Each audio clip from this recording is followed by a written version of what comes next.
我舔了8年的女友说要嫁给我，我却直接给了她一记飞毛腿，只因前世我把钢铁厂工作让给了她，她却举报我搞封建迷信，将我送去了大西北。然而西北的气候环境恶劣，常年吃不饱饭，不出2年我就已经病得只剩一口气了。好不容易回城后，偏心的渣爹和后妈却将重病的我拒之门外，我只能拖着病重的身体在冰天雪地里流浪。好在老天怜悯，让我活下来，闯出了一番事业。可是年轻时的经历和家人的背叛让我心灰意冷，一辈子都没有娶妻生子。当我在睁眼醒来，竟然回到了1968年。春雨，你是大学生，没了这份工作，你再重新考就行了。建军才初中毕业，工资又少得可怜，他儿子又生了病，你让他们一家老小怎么活啊？这不是空有其表的苏萌吗？他怎么这么年轻？难道我重生了？韩春明，你到底有没有在听我说话？不就是让你把工作让给建军吗？至于装听不见吗？我的工作凭什么给程建军？他儿子生病，关我这个外人什么事？春明，你不是一直想娶我吗？你只要将钢铁厂的工作让给建军，再给我400块的彩礼，我就嫁给你。韩春明，你有病是不是？踢我干什么？想要400块的彩礼？今晚你来我家看看你的诚意。韩春明，你别太过分。我哪里过分了？你不是说要嫁给我吗？春明，你是不是还在怀疑我跟建军的关系？我跟你说过很多次了，我跟建军只是兄妹，知道。春明，工作的事以后再说吧，我也不想你为难。你以前说过，老爷留给你一个院子，空着也是空着，能不能让建军一家借住一段时间？可以啊，这2天就让他搬过去吧。不过那个房子很久都没人住了，你今天有时间就去把房子收拾一下。真的吗？我就知道，春明哥哥，你最好了。我先去把这个好消息通知建军，他一定很开心。去吧，你们都聚在一起，我才方便下手。随后，韩春明在国营饭店打包了几份肉菜，拎着回了家。春明回来了，又跟苏萌出去吃饭了。不是阿姨说你20多岁了，应该为家里多考虑，别总把钱花在外人身上。阿姨，我22了，早就到了结婚的年纪，跟对象去饭店吃个饭怎么了？哟，手里拿的什么这么香？正饿着呢，你就拎回来好吃的了，算你有眼色。韩春明，你他妈疯了吧？你在我家白吃白住，我吃你的是给你面子，你他妈还敢打老子？让你满嘴喷粪，一口一个你他妈，让别人听了还以为咱家没有家教，爸和阿姨不教你，我作为大哥来教教你该怎么好好说话。韩春明，你疯了，他只不过想吃你2口肉，你至于吗你？韩建国，你快出来！韩春明发疯了，他要打死东阳。韩春明，你给我住手！你一个当哥的欺负你弟弟，像什么话？韩东阳说我在这儿是吃他家的，住他家的，这一点我要跟你们好好掰扯清楚。钢铁厂本来就会给职工们分配房子，是你一次次上门让我一定要回家里住，我这才放弃了钢铁厂分配的房子住到家里来。但是每个月还要上交家里10块钱当伙食费，分明是你们一家吃我的，怎么到他嘴里我成了那个吃白食的了？春明，你别生气，是东阳说错了话，你别往心里去。阿姨，这不是韩东阳第一次这么说了，是说错话还是真心话，他自己知道。既然这个家不欢迎我，那我搬走就是了。你胡闹什么？这是你的家，你搬去哪儿？你打也打了，骂也骂了，还没闹够吗？我闹？哼！我妈被你们2个狗男女气死的时候我没闹，我妈死了不到半年，你就把这个女的领进家门，我没闹。你10几年间对我不闻不问，我没闹。我现在就算闹了，你能怎么样？春明，你别听外人乱说，你母亲是生病去世的，跟我没关系。我妈已经去了这么多年了，是非对错我已无心分辨。如果你们不想让这事情闹得沸沸扬扬的，影响韩建国的工作，就把我母亲的嫁妆还给我。什么嫁妆？当年我来到韩家的时候，你母亲的东西已经被你姥爷都拿走了。我母亲的陪嫁里也有一个箱子，当年我姥爷来拿走我母亲东西的时候，就让你们给藏起来了。那时候韩春明还不满周岁，一定是韩春明的姥爷说的。那个老不死的也不知道死了没有。春明，我们怎么可能把你母亲的东西藏起来呢？是真的找不到了。家里的情况你也清楚，以前日子不好过，估计是念真早就把嫁妆卖掉了。我不是在跟你们商量，现在要么把我母亲的嫁妆交出来，要么我去街道居委会跟他们聊一聊你跟我爸的事，你们自己选。韩春明也想借由这件事把这一家子抓起来，但韩建国和陈秀芝早就结了婚，这件事最多可能只是韩建国丢了工作。相比于母亲和他所遭受的一切，这个惩罚实在太轻了。逆子，你在威胁我们吗？你说是就是吧，给你们2天时间，把我母亲的嫁妆一件不少的还给我，不然我们街道居委会见。另外别想着糊弄我，箱子里有多少东西，我比你们还清楚。说完这句话后，韩春明不再管他们，转身回了自己屋。虽然解决了嫁妆的事，但眼下还有一个危机还没有解除。老爷和舅舅一家被抓后，我偷偷藏了个老爷看风水的罗盘，留个念想。没想到在我将工作转让给程建军后，苏萌就举报了我，最终被判去西北改造。这一次我提前将东西扔了，看你还有什么招。韩春明打开布包，一个罗盘出现在了眼前，虽然只有巴掌大小，却十分厚重。经过经年累月的氧化，呈现出深沉的古铜色。就在韩春明用手指轻轻摩挲着这个精巧的罗盘时，却没注意，因为跟韩东阳打架手上受了伤，血迹滴在了罗盘上。正当韩春明准备把血迹擦掉的时候，突然一道金光闪过。男人买了4份红烧肉，却不吃，而是全部藏进床底下。全家都骂我疯了。他们不知道，等1个月后拿出来，红烧肉还新鲜的冒热气。只因男人在床底下找到一个罗盘，而罗盘里竟然有一个神秘的空间。我去，这不会是传说中的空间灵泉吧？喝了一口，浑身舒坦。不过我该怎么出去啊？随着话音落下，韩春明嗖的一下又回到了自己的小屋里，位置一点都没变。没想到上一世坑了自己的封建糟粕，竟然是空间。紧接着韩春明一动念头，又进进出出了几次空间，来去自如。他发现只要是20米之内的东西，自己都可以通过意念收进空间，而且将桌子上的饭盒放进空间，再拿出来时还是热的。也就是说，不管把什么东西放进空间，都能永久保鲜。那这一次完全可以带更多东西去下乡。韩春明本计划等今天苏萌收拾好4合院之后再搬过去，但是今天已经跟家里闹掰了，他也不想再看那一家3口的脸色，便带着自己的东西来到了4合院。春明，你这院子太大，我怕自己打扫不干净，就把建军一家也叫过来帮忙了。这个4合院是多年前韩春明的姥爷给大人物看风水时给的报酬，是座3进的深宅大院。看得出苏萌十分想住进这个院子，不过1下午的时间就已经把偌大的院子基本上收拾干净了。韩春明，我们有话跟你说。我们住在这帮你收拾屋子，你得管我们饭。这一大家子住进我的家，我还没找他们要房租，他们倒找我要起饭钱来了。春明，你别误会，建军家本来就困难，再加上这么多张嘴要吃饭，他们负担不起。我知道，陈婶说的对，让你们花钱买菜确实不太好。这样吧，以后我来负责买菜，你们把粮本和钱拿来，我帮你们把这个月的粮食拿回来。这怎么陈婶是信不着我吗？我这房子都让你们免费住着了，还怕我带着粮食跑了？陈婶原本看韩春明有这么好的工作，还住这么大的房子，想着借此机会敲韩春明一笔，却没想到反而被将了一军。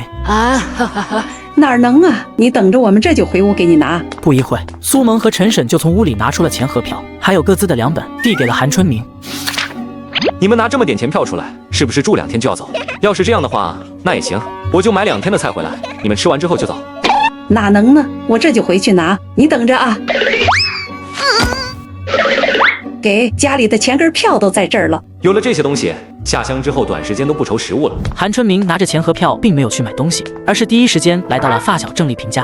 哟，稀客，这是又在你后妈那受气了，跑我这来了。丽萍怎么说话呢？春明，去洗个手，咱们边吃饭边说。不了，郑叔叔，阿姨，我这次过来想问问丽萍，我的工作你要不要？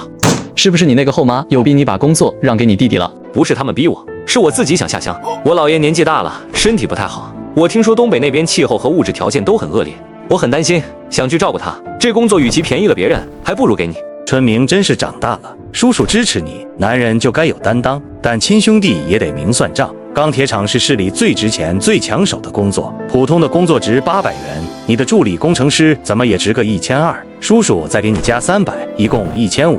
你觉得怎么样？郑叔，我有一个请求，你能想办法帮我把下乡的地方改成我姥爷下乡的地方吗？春明，你当叔叔这么多年的领导是白当的，你给我们家解决了一个大麻烦，这种小事简单。既然这样，郑叔，那咱们现在就去工作转让了，避免夜长梦多。在郑父的打点下，工作名额很快就过到了郑丽萍的名下，郑父也帮韩春明办好了下乡手续。这个时间，供销社早就关了门，韩春明只能拿着刚到手的钱奔向了黑市。黑市开在一个小巷子里，里面四通八达，如果有什么突发事件，一溜烟就能跑了。来干什么的？我想买棉花，入场费1毛。韩春明交了入场费，就进了巷子。巷子里人影攒动，有许多卖东西的。然而，等韩春明转了一圈后，却发现这里的东西根本满足不了他的需求，随即返回了巷子口，找到了守门的小弟。哥们，这么快就出来，没买到合适的东西吗？我想找你们老大谈笔生意。为了救下被冻死的外公，男人拼命囤积物资下乡，谁知来到市场门口，却被看场子的小弟拦在门外。你小子贼眉鼠眼的，不会是雷子吧？赶紧滚，再不走就弄你！兄弟，我是来找你们老大谈生意的。你看看你自己的样子，浑身上下能掏出10块钱吗？还找我老大谈生意？去，一边凉快去！吵什么呢？不怕把雷子引过来？大哥，我怀疑这小子是雷子，正准备把他撵走呢。这位大哥，我是来买东西的。你要买什么？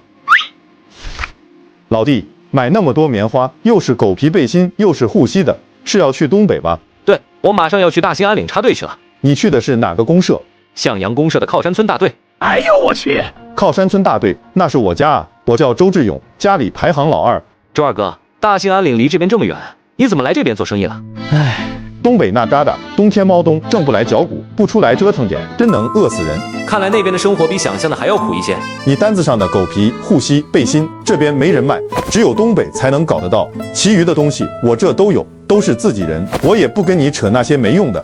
一共300块，你给我250就行，毕竟我还要养活手底下的兄弟，你别介意。周二哥，这是你该赚的。周志勇拿出铅笔，就在韩春明的采购单背面写了一些字。等你到了哈市，去到这个地址，你想要的东西这里都有，提我周老2，价格能优惠。这些东西也能在这个地址买到，你要是钱富裕的话，就多买点。周二哥，你帮了我大忙了，你什么时候回家？有机会我得好好感谢你。小兄弟，你在我们大队一时半会儿也跑不了，以后咱相处的时候多着呢。对了，我爹是村支书，我给你个条子，让我爹把你安排在我们村，让他关照一下你。随后，韩春明再三谢过周志勇后，便带着东西离开了。来到没人的地方，韩春明熟练地把所有的物品收进空间，便回了家。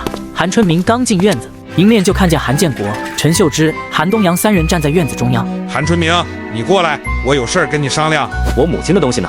你这是什么态度？你就这么跟老子讲话的？眼看着父子俩又要吵起来，陈秀芝心里急得直跺脚。来之前明明说的好好的，结果韩建国一见到韩春明就没了理智。带来了，都在这儿了，一件不少，你快看看。的确一件没少。春明啊，东西齐了，你看东阳工作的事。韩东阳的工作，你们不去找他聊，找我聊什么？这韩春明的嘴怎么跟淬了毒似的？我知道你对我有意见，但东阳他再不好，也是你爸的亲儿子，是你的亲弟弟。你把工作让给东阳，阿姨和你爸都会记得你的好。咱们都是一家人，我们还会坑你吗？他说的都是我的词啊。工作可以给韩东阳，亲情价1200，不议价，一手交钱，一手交工作。韩春明，我是不是给你脸了？1200，你怎么不去抢？我这工作单位是全城效益最好的，1个月工资80多元，可不是工资17块钱的学徒工能比的。你信不信？只要我放出去消息，排队买的人能从院门口排到胡同口。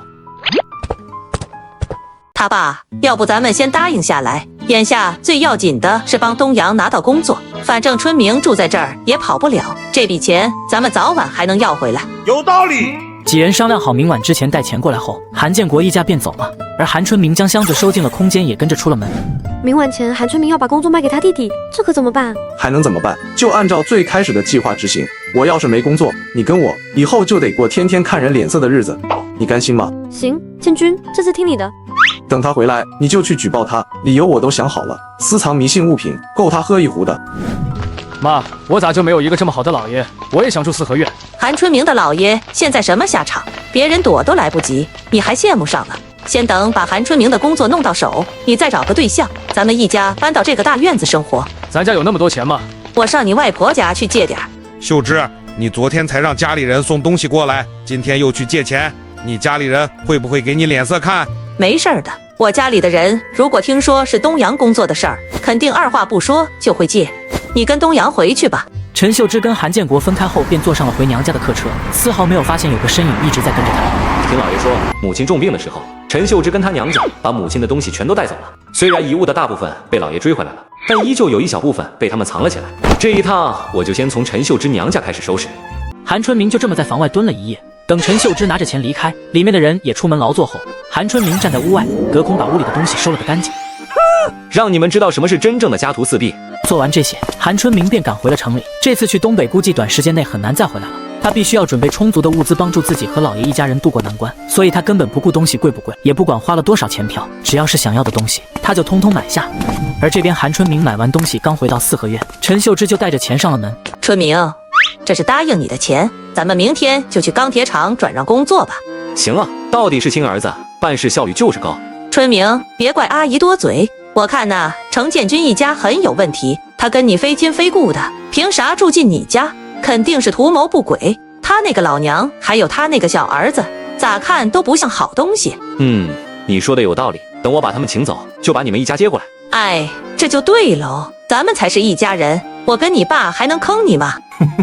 还是厚脸皮的人混得开啊！我先回去补个觉，明天一早咱们就去办手续。切，现在的年轻人不好好努力工作，大白天的睡什么觉啊？不像我们这代人能吃苦耐劳。忙活一天，有点困了，我也回去睡会儿。韩春明回来之后，先去补了个觉，等半夜众人都睡着后，便翻身出了门，先将陈婶、苏萌与程建军屋里值钱的东西全部收进空间内。紧接着，韩春明又来到韩家，只是站在院门外就将韩家搬得干干净净，桌椅板凳、筷子碗盆、家具家电，不管是什么，全都一股脑收进了空间。这一家三口估计还做着霸占我钢铁厂工作的美梦呢吧？韩春明回到家，清点着战利品，原本以为韩家的钱都被陈秀芝拿来买工作了，却没想到竟然在陈秀芝屋子里发现一张800元的存折。没想到陈秀芝连她的宝贝儿子韩东阳找工作这么关键的时候，宁愿去娘家哭穷，都不动用自己的小金库。再一想到明天早上韩家人见到家徒四壁时候的表情，韩春明心中就一阵畅快。第二天一早，一道刺耳的尖叫声响彻整个院子。韩建国，咱家遭贼了，柜子、椅子、桌子全都没了。快看看都少了什么东西，咱们好报公安。少了什么不知道，还剩下什么倒是一眼就能看出来。爸，咱早上吃啥呀？秀芝，你别急，还好咱们家里没剩什么钱，要不然可要肉疼喽。咱们赶快去报公安，说不定还能找回来。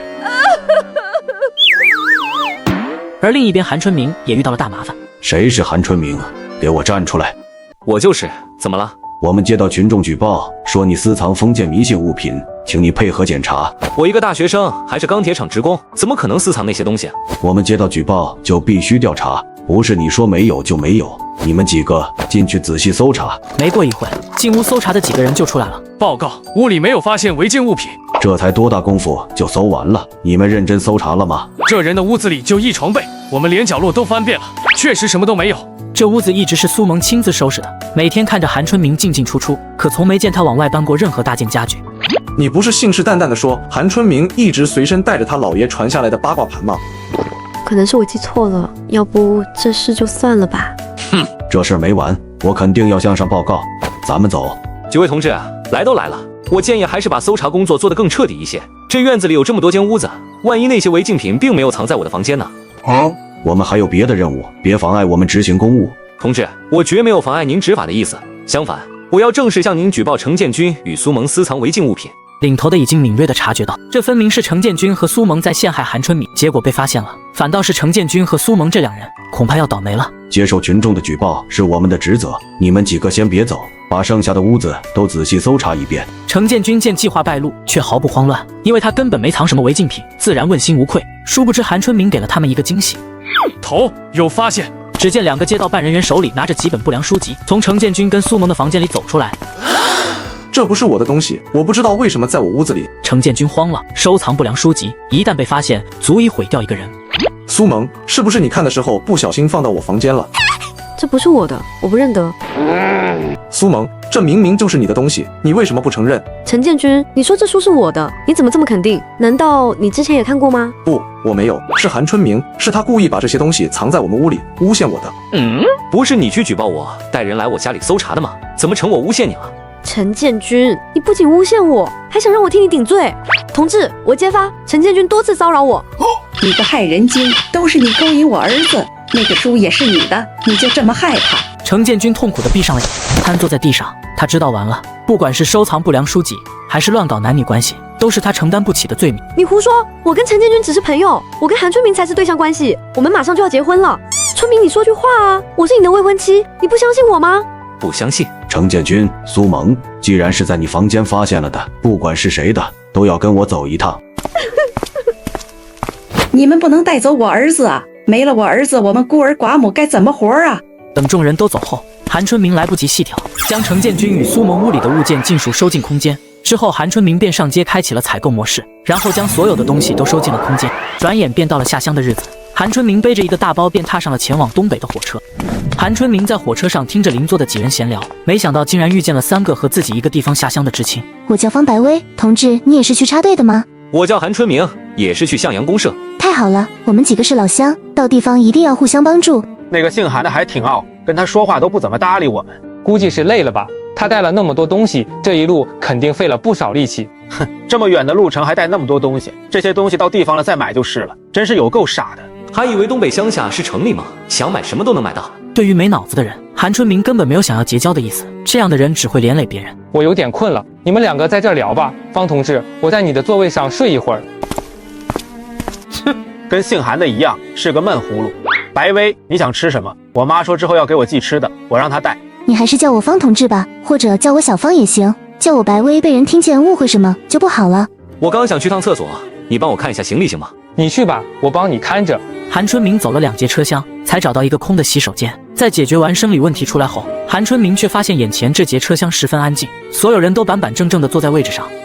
我闺女去厕所都半个小时了，还没回来，我要去找她。坐下，你不能离开位置。同志，我不会跑的，让我去找找我女儿吧，我真怕她出什么事。真不知道你是怎么想的，自身都难保，还非要带着孩子来受罪。没办法呀，他妈出了意外，去年刚走，现在我又出了事，孩子没人接手，只能带着了。唉，我去帮你看看你女儿穿着什么样子的衣服。她穿了一件红色上衣，蓝色裤子，大概3、4岁的样子。韩春明这才知道，原来这一车厢全是下放的人。不过这跟他没什么关系，他只想平平安安找到姥爷和舅舅，不想惹什么是非。结果刚走出这节车厢，韩春明就被人撞了一下。不好意思啊，同志。这个女人我有印象，之前她怀里抱的是一个婴儿，但现在她怀里这个孩子怎么也有3、4岁了？孩子被一条毛毯裹得严严实实，看不见脸，但双脚露在外面，隐约能看到脚踝处露出了一小块蓝色布料。你把孩子裹那么严实，不怕捂坏了？孩子生病了，怕冷。韩春明几乎可以肯定，女人怀里的孩子就是中年男人丢的那个。因为如果孩子发烧，他应该去吃药或者找人帮忙，但他竟然把一个生病的孩子包裹得这么严实，这绝对不是一个母亲能做出来的事。从我上车到现在，火车一次都没有停过，而这个女人之前怀里抱的婴儿不见了，说明这女人把之前的婴儿交给了车上的别人。看来这火车上有个专门拐卖孩子的团伙，我自己跟踪恐怕有危险，得想办法通知乘警。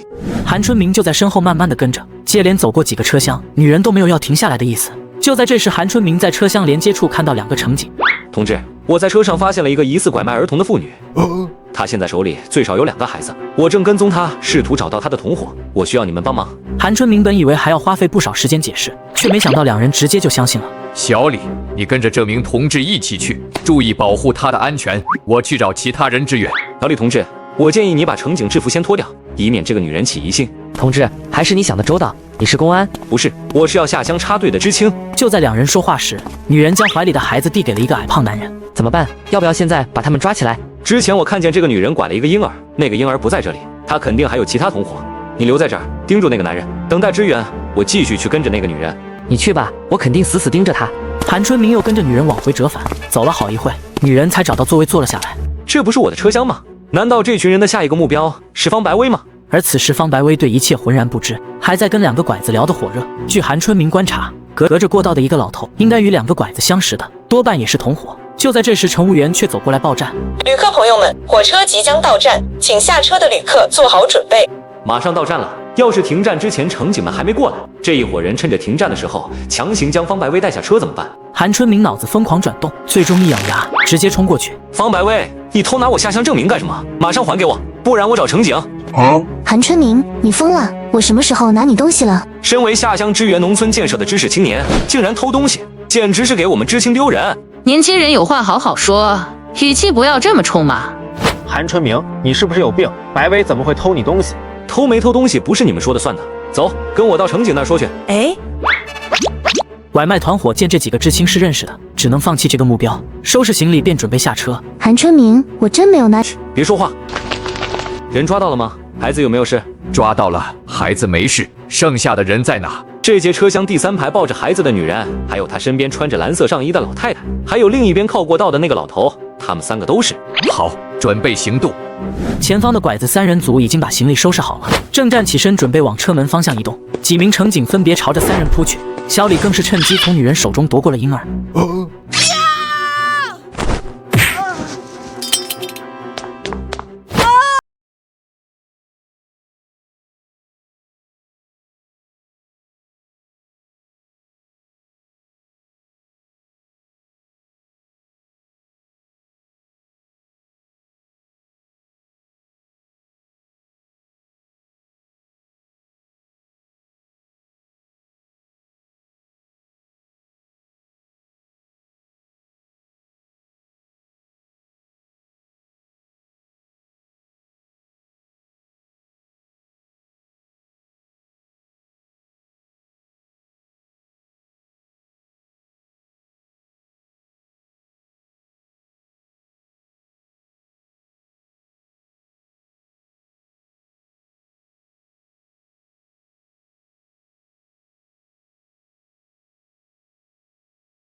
在韩春明坐车的这几天，程建军、苏萌因为迷信书籍与乱搞男女关系，被判往西北劳改。程建军10年，苏萌5年。而韩家因为家里丢东西折腾了几天，当有空去厂里找韩春明抢工作时，才发现工作已经被转让给了别人。他们一家怒气冲冲想找韩春明算账时，却发现四合院都被租出去了，人已经不知所踪。现在一家人住在家徒四壁的家里，好不凄惨。一行人到了哈市，先去采购了过冬的东西，随后坐车来到了知青集合点。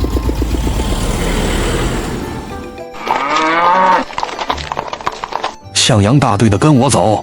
为什么别的大队来接知青用的是拖拉机，向阳公社来的是个牛车？估计是向阳公社离得近，牛车也很快就到了。咱们向阳大队是最远的，还想要拖拉机，能有个牛车都不错了。这个大队是有多困难啊？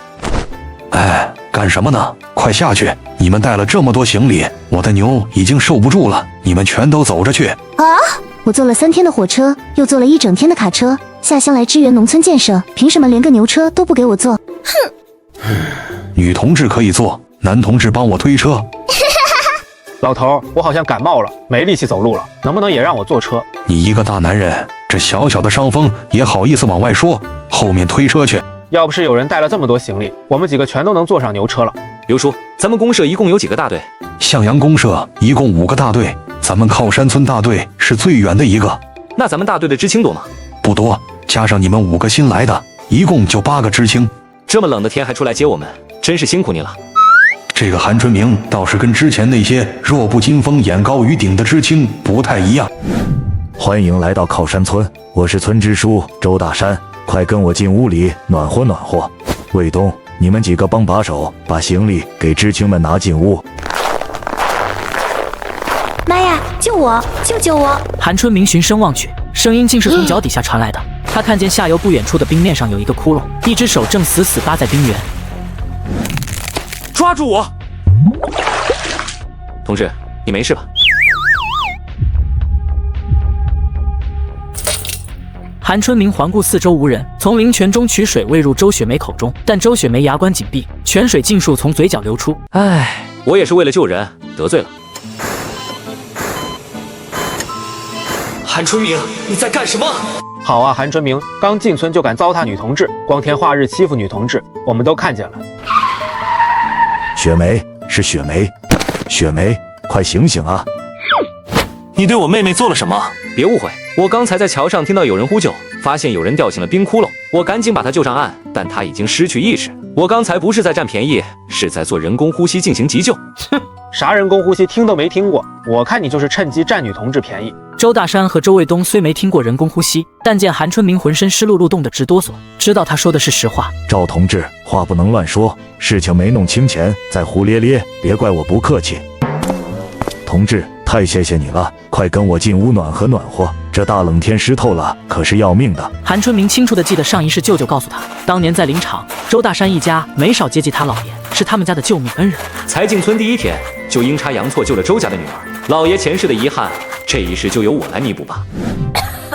爸，大哥，你们不是接知青去了吗？咋都在这？你还好意思问？咋掉冰窟窿里的？我看家里没啥吃的了，就想钓几条鱼，给大伙添点荤腥。你这傻妮子，这河要是能钓上鱼来，我早就去钓了。现在倒好，鱼鳞没见着一片，差点把自个儿搭进去。爸，大哥，是你们把我捞上来的吗？是这位新来的知青同志救了您。周雪梅顺着他指的方向望去，一眼就看见了韩春明。刹那间，她只觉得身上的寒意全散了，一股暖流从心底涌出，心跳快得像打鼓。爸，我好像看见我男人了。死丫头，胡沁啥？烧糊涂了。知青同志，让你见笑了，孩子冻傻了，你别往心里去。你救了雪梅，我还不知道你叫啥呢。我叫韩春明，叫我小韩、春明都行。小韩，你咋想到来我们这儿了？作为知识青年，到农村来学习锻炼，为乡村振兴出力。好小子，今晚别走了，就在叔家吃，喝口热汤驱驱寒。以后在村里有啥事来找你周叔。韩。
别答应他。相信我，你想赌可以，但是赌注要换一下。如果我今天要是赚够10个公分，我要你从今往后每次见到我都要恭恭敬敬的鞠躬。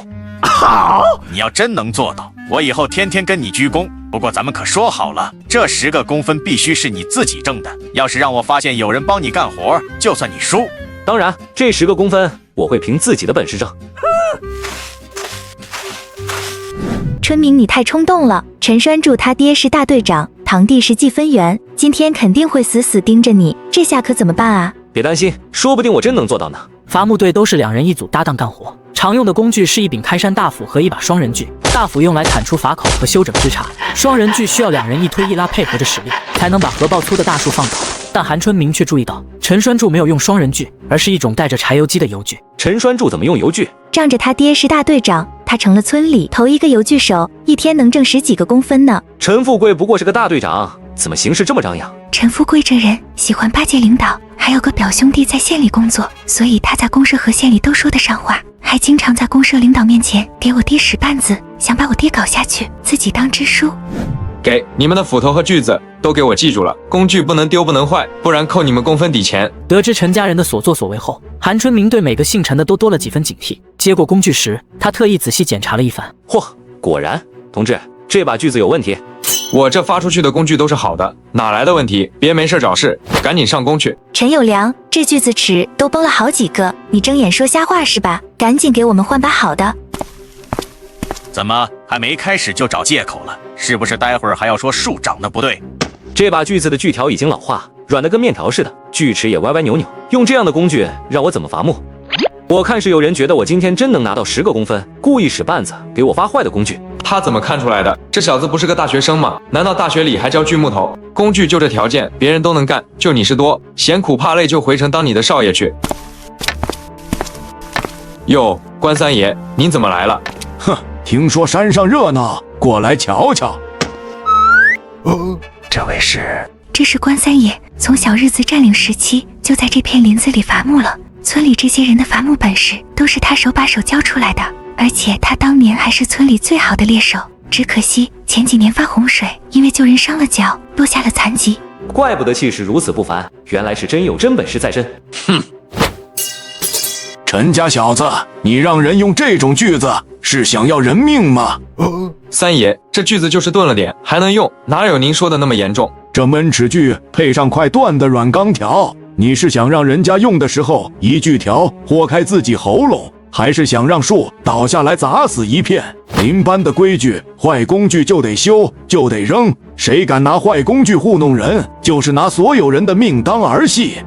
关三爷，借我800个胆子也不敢害人命啊！实在是分到他这儿，只剩这把锯子了，我怕耽误林班进度才。是好心是歹意，你心里最清楚。哎呦，什么风把关三爷吹来了？有良，这破锯子咋还没扔？快给换把新的！直到陈有良拿来一把锃亮的新锯子，关三爷仔细检查过锯齿和钢条，这才将锯子交给韩春明。风波过后，众人拿好工具，各自走向分配好的伐木区域。你以前伐过树没？我平时都在农田干活，来林班都是给我哥和我爸送饭。不过我从小到大看我爸操作，也记了个七七八八。本来今天过来是担心韩春明头天上工不熟悉，在旁边陪陪他，谁知道陈栓柱那个倒霉玩意非要比试，这下得干活了。没事，跟着我来就行。前世韩春明在西北参与农场建设时，他曾被安排过伐木任务，所以对这项工作不算陌生。只不过东北树木木质紧密坚硬，给伐木工作带来了更大难度。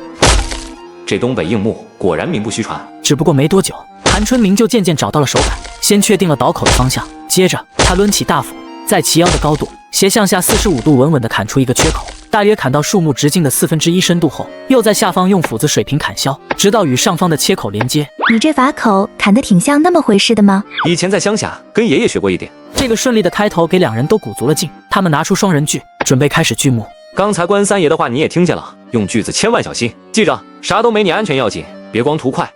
我记住了。韩春明和周雪梅分别立树的两侧，将锯刃稳稳卡在伐口处，仔细调整好位置。咱们开始吧。韩春明手臂发力，将锯子平稳地拉向自己这一侧，周雪梅顺势将锯子轻轻推过去，两人一拉一送，锯刃渐渐没入树干，保持发力方向笔直。周雪梅全神贯注，很快掌握了节奏，两人配合渐入佳境。不多时，树干已被锯开大半，只剩3-4公分的木质还连着。你退远些，我来把树朝另一边踹倒。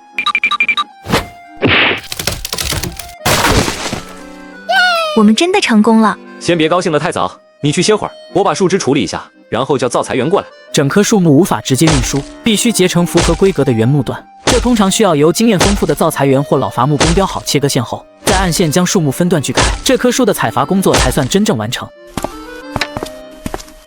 关三爷，这棵树长得挺直，能出不少好料子。三爷，刚才多亏您帮我说话，要不是您，我拿着那把坏锯子上工，指不定真要出岔子。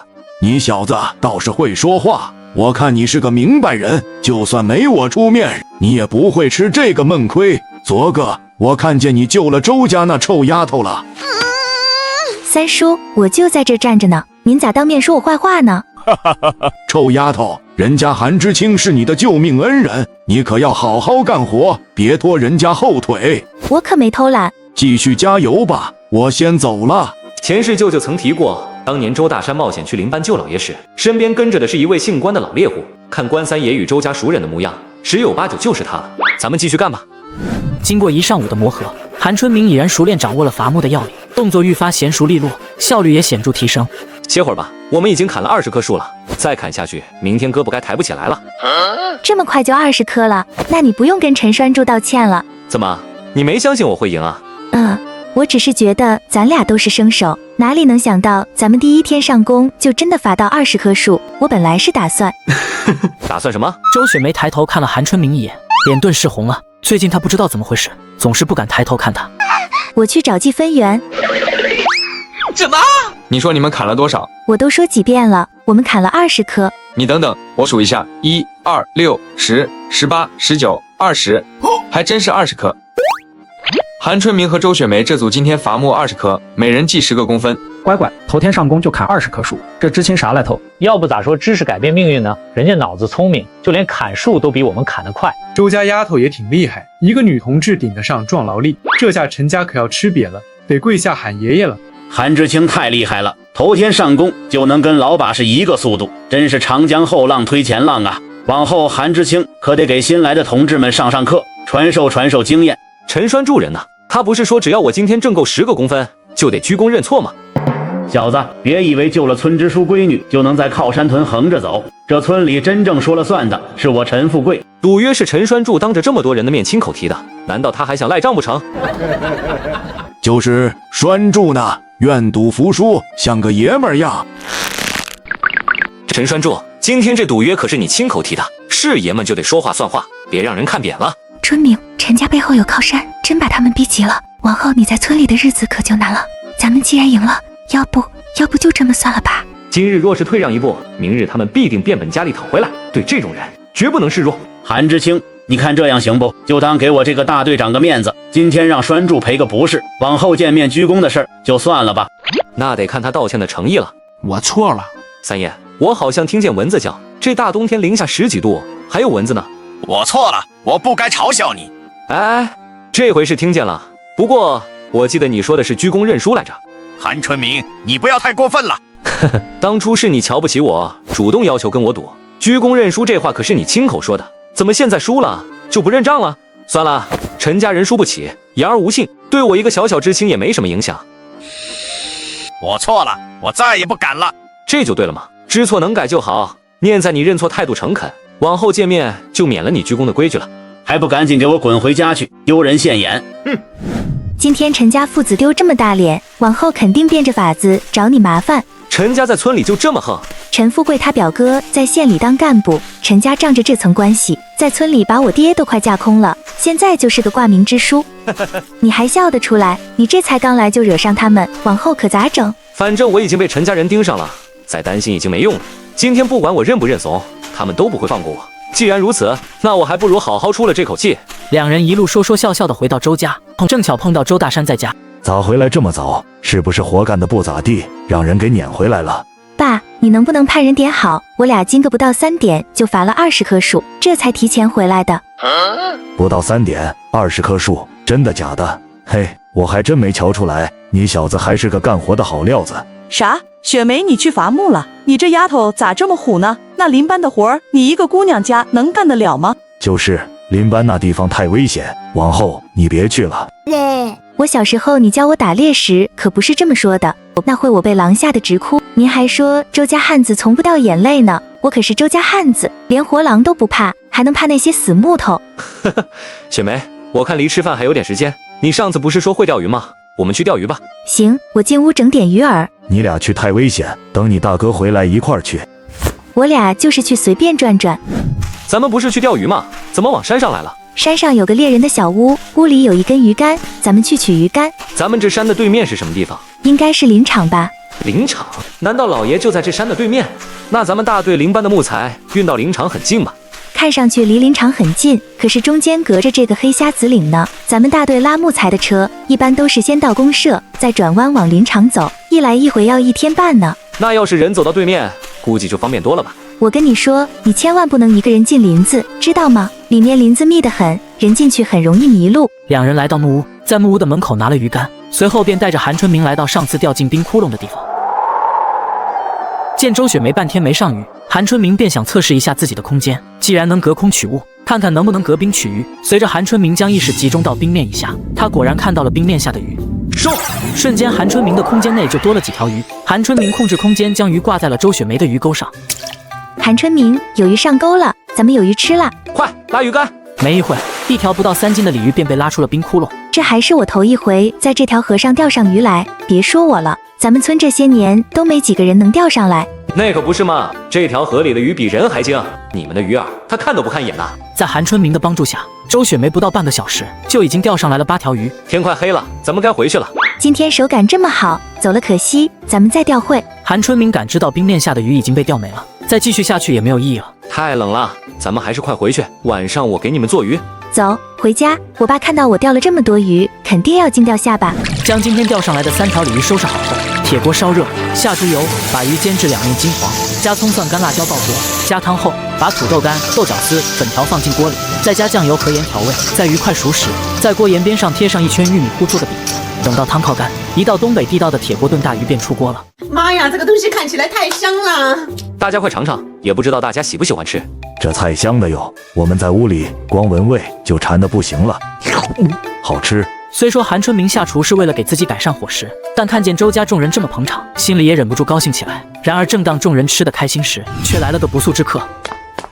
支书，这农活我干不了，我想去林班干活。方知青啊，农活已经算是轻松的了，林班的工作更累。都说林班工作累，可韩春明和周雪梅只干了半天就回来了，再累就只累半天，怎么都比喂牲口轻松吧？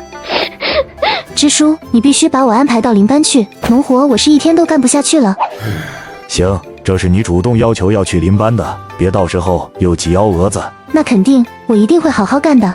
第二天一早，周雪梅还是跟着韩春明一起出门。韩春明心里清楚，周雪梅去林班就是为了帮他的忙。雪梅，就你的事不要放在心上，你不需要处处照顾我。经过昨天，我已经能完全适应林班的工作了。那怎么能行？这搁在以前，救命之恩是要以身相许的。你说的什么？我是说半天就能赚10个工分，不去太亏了。你不会是嫌我拖累你吧？哪能呢？昨天多亏了你，我才能拿到满工分呢。韩知青，我第1天来伐木组上工，对这里都不熟悉，能不能请你跟我一组？不能，你不知道我跟韩知青是一组的吗？就你这细胳膊细腿的，力气还没有小猫大，跟韩知青一组，不就是拖累他吗？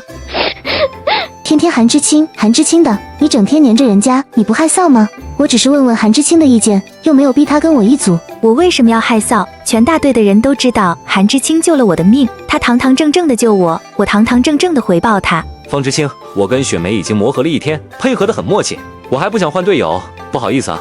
哼！方白薇又去找了别的社员和知青，但都没人愿意跟他一组。知青们本就力气小，更别说是女知青了。方白薇没了法子，最后找到了在归棱队伍里的赵洪胜。洪胜，现在只有你能帮我了，咱俩去伐木吧。伐木干半天就能干完，你干嘛还要在这里搬木头？归棱挺好的，伐木太累了，我劝你也别去。为什么你们都说伐木累？如果伐木那么累，韩春明他们怎么半天就完成了任务量？大姐，我能怎么说？我能当你面说韩春明牛逼吗？你就跟我是1天嘛，要是咱们也能干半天就能赚20个工分，那干1整天至少能赚到30个工分了，能多分到不少粮食。就是啊，没道理他韩春明行，我就不行啊。行，那咱俩试试。赵洪胜，锯子又卡死了，我拉不动了。方知青，你再使点劲就能拉动了。你们要干什么？法口开反了，这树倒下来能砸死你们自己。不不会伐木的话，就去看看韩知青是怎么弄的，不要自己乱搞。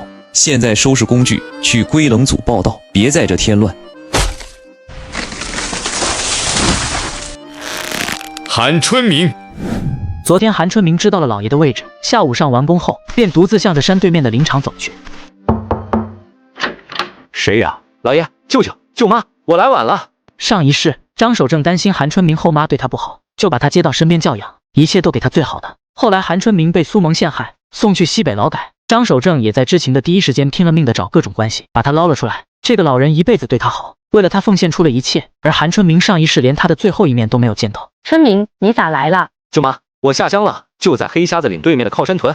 下乡了？为什么？你不是有工作吗？随即韩春明将最近发生的事情跟众人解释了一番。都怪我连累了你们，要不是我，你们现在还在城里好好生活，根本不用来这里遭这些罪。爸，你别这么说，咱们是一家人，一家人就该一荣俱荣，一损俱损。就是，总不能富贵的时候蹭您的光，享受生活，遭了难就抱怨您。只要咱们在一起，总会挺过去这个坎的。老爷、舅舅、舅妈说的对，下乡这是我自己的决定，跟你没关系。更何况现在城里也不太平，我就算现在不下乡，估计以后也逃不过去。你们看，我给你们带什么来了？这是感冒药，安安刚到这里就开始咳嗽，最近越来越严重，有了你的药，安安的病有救了。紧接着，韩春明将包裹里的棉被与食物全都掏了出来。这是咱们家附近那个国营饭店的味道。你也不说热热再吃，小心拉肚子。买这些东西花了不少钱吧？是花了不少钱，不过这钱都不是我的。随即韩春明把韩建国和陈秀芝算计他的事情跟众人说了一遍。韩建国这个没良心的东西，连亲儿子都这么算计，当初我就不该把闺女嫁给他。你别急，我从他们那儿拿了这么多钱，够他们气一段时间的了。1000来块钱算啥教训？不能这么便宜他们。等我回去，非得找韩建国把账算清楚。舅舅，别因为这种人气坏了身体，不值得。一家人又聊了好一会，韩春明这才准备离开。黑瞎子岭上雪太厚了，你下次过来不一定是什么时候了，我送送你。春明，你现在长大了，有件事，舅舅快别炸了。舅，你说怎么了？林场有个副厂长吴大勇，他打你舅妈的主意，好几次叫他单独去办公室说些下作话。前些天要不是一个新来的叫汪树荣的兄弟撞见，帮腔挡了回去，恐怕……汪树荣？没想到他竟然真的来了这个林场，看来上一世舅妈的自杀很可能跟这个副厂长有关。你舅妈担心我冲动，今天才跟我说这件事。说实话，你要没来的话，我打算明天想给他点教训。舅舅，你千万别冲动，要是你失手把人怎么样了，那安安怎么办？舅妈怎么办？老爷怎么办？哎，道理我都懂，可我真的咽不下这口气啊。恶人得用法治，仗着权势以为没人敢告，我们就给他造一个他躲不掉的铁证。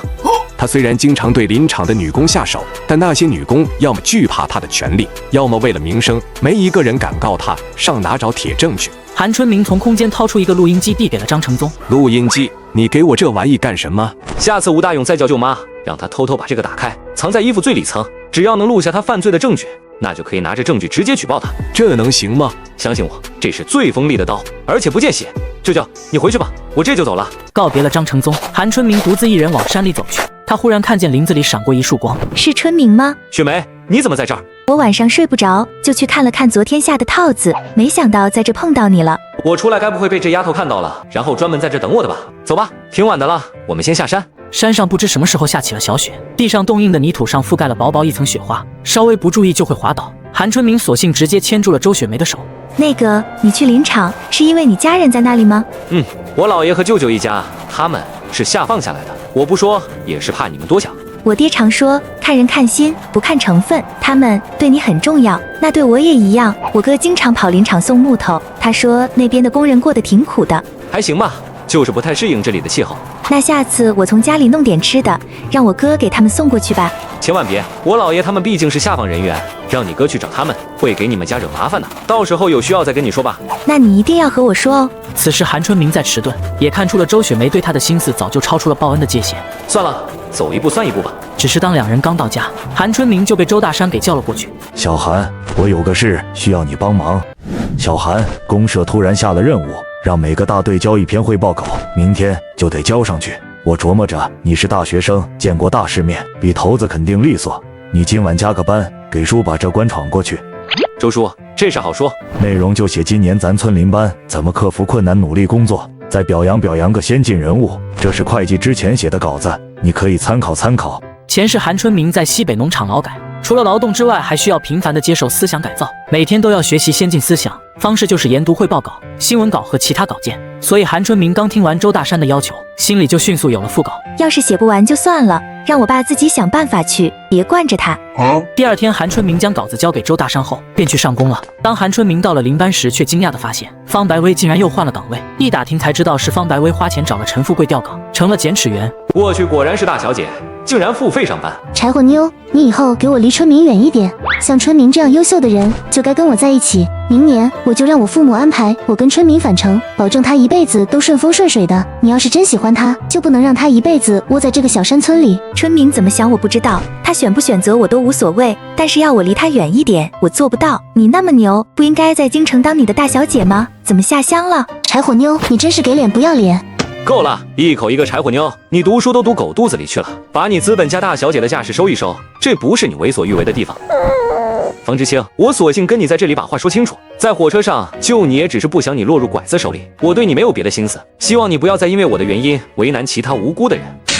你们两个是不是已经在一起了，所以才有胆子跟陈大队长起冲突？你为什么不早点跟我说清楚？这样把我当成傻子玩弄，你很得意吗？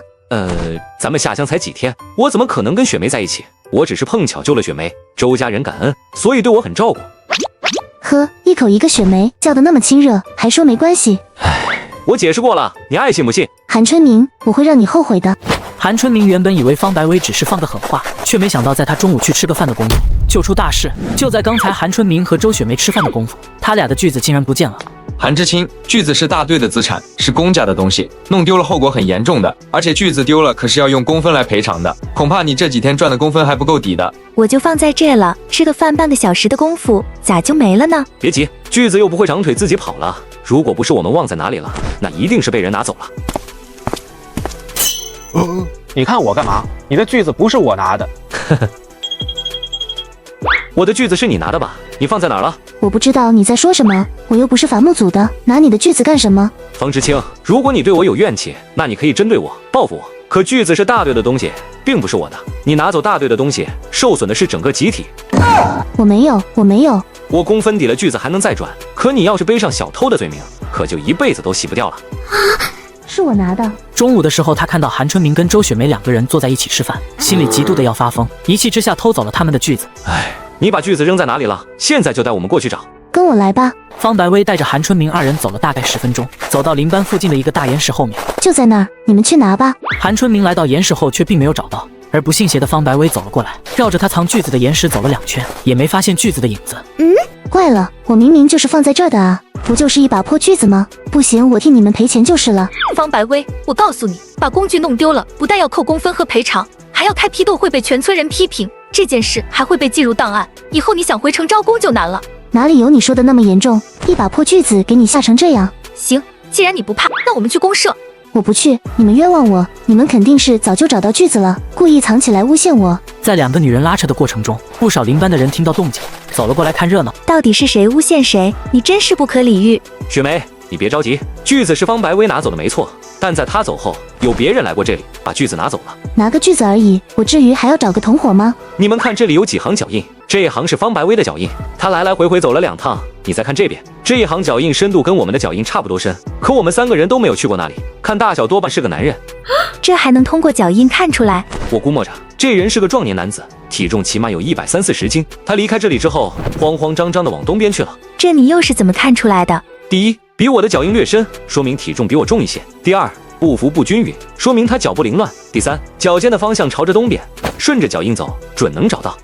韩知青，我跟你们一起找。韩春明一行人顺着脚印往山里走去，这一走就走了半个小时。那串脚印不见了，锯子应该就在附近，你们在附近找找。4人闻言马上分散开寻找锯子，没一会的功夫便找到了。找到了，在我这儿。没错，这就是我和春明用的那把双人锯。我就说这锯子不是我丢在这儿的吧，我一个人根本不可能走这么远。我看必须要把丢锯子的人抓出来，然后把他送到公社去。闭嘴！你吼什么？我明明都把锯子找到了，你还想怎么样？这地方有这么多大型脚印，附近肯定有大家伙。我们得赶紧离开。这锯子上面是什么？是血！糟了，我们快走！快跑！坏了，弓箭和猎刀都没带。小梅，畜生，看这边，别咬我妹妹！大哥，畜生，受死！春明，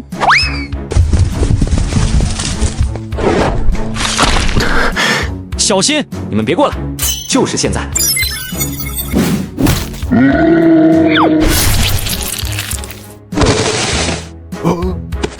韩春明，你没事吧？幸好这畜生刚好被上面的石头砸到，要不然咱们今天是难逃一死了。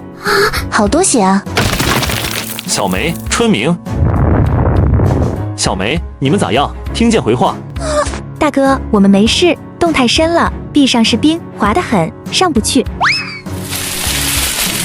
天黑了，温度马上就要降下来，你们赶紧生火，我回林场叫人。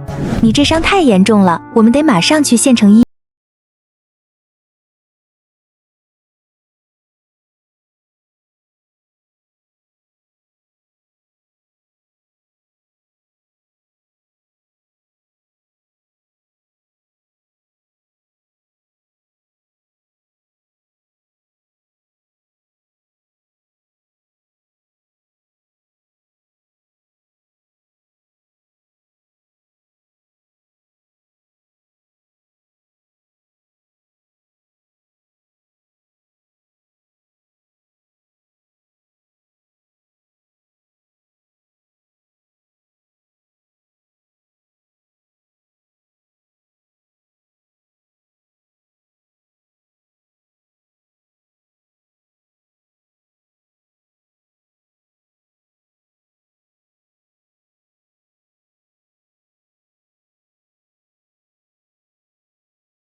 韩春明这才放心的睡了过去。当韩春明睁开眼，就发现自己被一群人围观了。你小子终于醒了，我把你从坑里弄出来，你都没反应，都把雪梅吓死了。我爸去公社借了拖拉机，等咱回了村就去医院。我觉得不用去医院，就在村里的卫生所包扎一下就行。我觉得伤口都快好了。你恢复的也太快了吧！一晚上的功夫，新肉都长出来了。人没事就好，没事就好啊。这几天你别上工了，在家好好养养伤。韩知青大难不死，必有后福啊！不过你休息归休息，林班的工具还是要还给大队的。韩知青，这事儿，这锯子上有2处血迹，左边这处是我昨晚杀死那只黑瞎子留下的，而锯子的另一端则是想要置我于死地的人涂上去的其他动物的血。有人要杀你。有人往锯子上抹了牲口血，黑瞎子闻着血腥味寻来，韩春明去找锯子时正好撞上。有人想通过黑瞎子制造一场意外，让韩春明悄无声息地死掉。不是我真的没想杀人，我只是想给韩春明和周雪梅一个教训。方知青作为一个城里人，不会知道如何吸引黑瞎子，他也没胆子一个人走那么远，再加上那片区域的脚印明显是个男人，所以涂血的人应该是本地汉子。既然差点出人命，我看咱们还是报警吧。不行，不能报警，不是我心狠，只是这件事捅了出去，以后公社那边评选评优分配化肥，咱们大队都得排在最后头，往后咱们大队的拖拉机就更没希望了。唉，我觉得大队长说的有道理，公社领导们本来就对我们大队有意见，要是报了公安，拖拉机的事儿就真的泡汤了。整个公社就我们大队过得最苦，凭啥别的大队有拖拉机，就我们没有？韩春明看得出来，靠山村的一部分人把责任归结到了周大山身上，觉得都是他这个村支书得罪了公社领导，这才让整个大队跟着过苦日子。韩知青，你也没怎么受伤，我看这件事要不就算了吧。好啊，我可以不报公安。既然大家讲究集体荣誉，执意包庇一个杀人凶手，那我也没必要把你们当成自己人。支书，我弄死的那头黑瞎子，你就运到公社去吧，随意公社领导怎么处理。在这个物资匮乏的林区，一头黑瞎子是绝对的天降横财。不说他的熊掌、熊胆都是宝，就算是肉也能让屯里美美吃一顿。韩知青，这是两码事。那头黑瞎子要是给了公社，我们靠山屯可就一块肉都分不到了啊！你们分不到肉，跟我有什么关系？你咋这么自私呢？虽然你是知青，但你不也是村里的一份子吗？这时候知道我是村里的一份子了。今天是我韩春明命大，那下次呢？就就算我们这次没报公安，那你敢保证这个杀人犯不会继续作案吗？下次死的万一是你呢？至于大队长说的拖拉机，如果公社领导真的毫无缘由的针对我们靠山屯，那我们该做的是联合起来去县里讨个说法，争取我们应得的东西，而不是像个缩头乌龟一样忍气吞声，甚至包庇一个杀人犯来换取施舍。韩知青，你就说你想怎么办吧。这头熊是证物，也是战利品，我的态度很简单，公安必须报，凶手必须抓。至于这熊，周叔、关三爷作证，熊我们靠山村自己处理，肉按户分，胆长拿去卖钱。韩知青说的对，凶手不揪出来，谁睡得着？那熊肉真能分？分，按韩知青说的办，先抓凶手，再分肉卖钱。对，把凶手抓起来。哼。周大哥，你腿脚快，麻烦你去县里去找公安过来。好，我现在就去。公安来要走程序，为了防止打草惊蛇，咱们得先出手。你的意思是？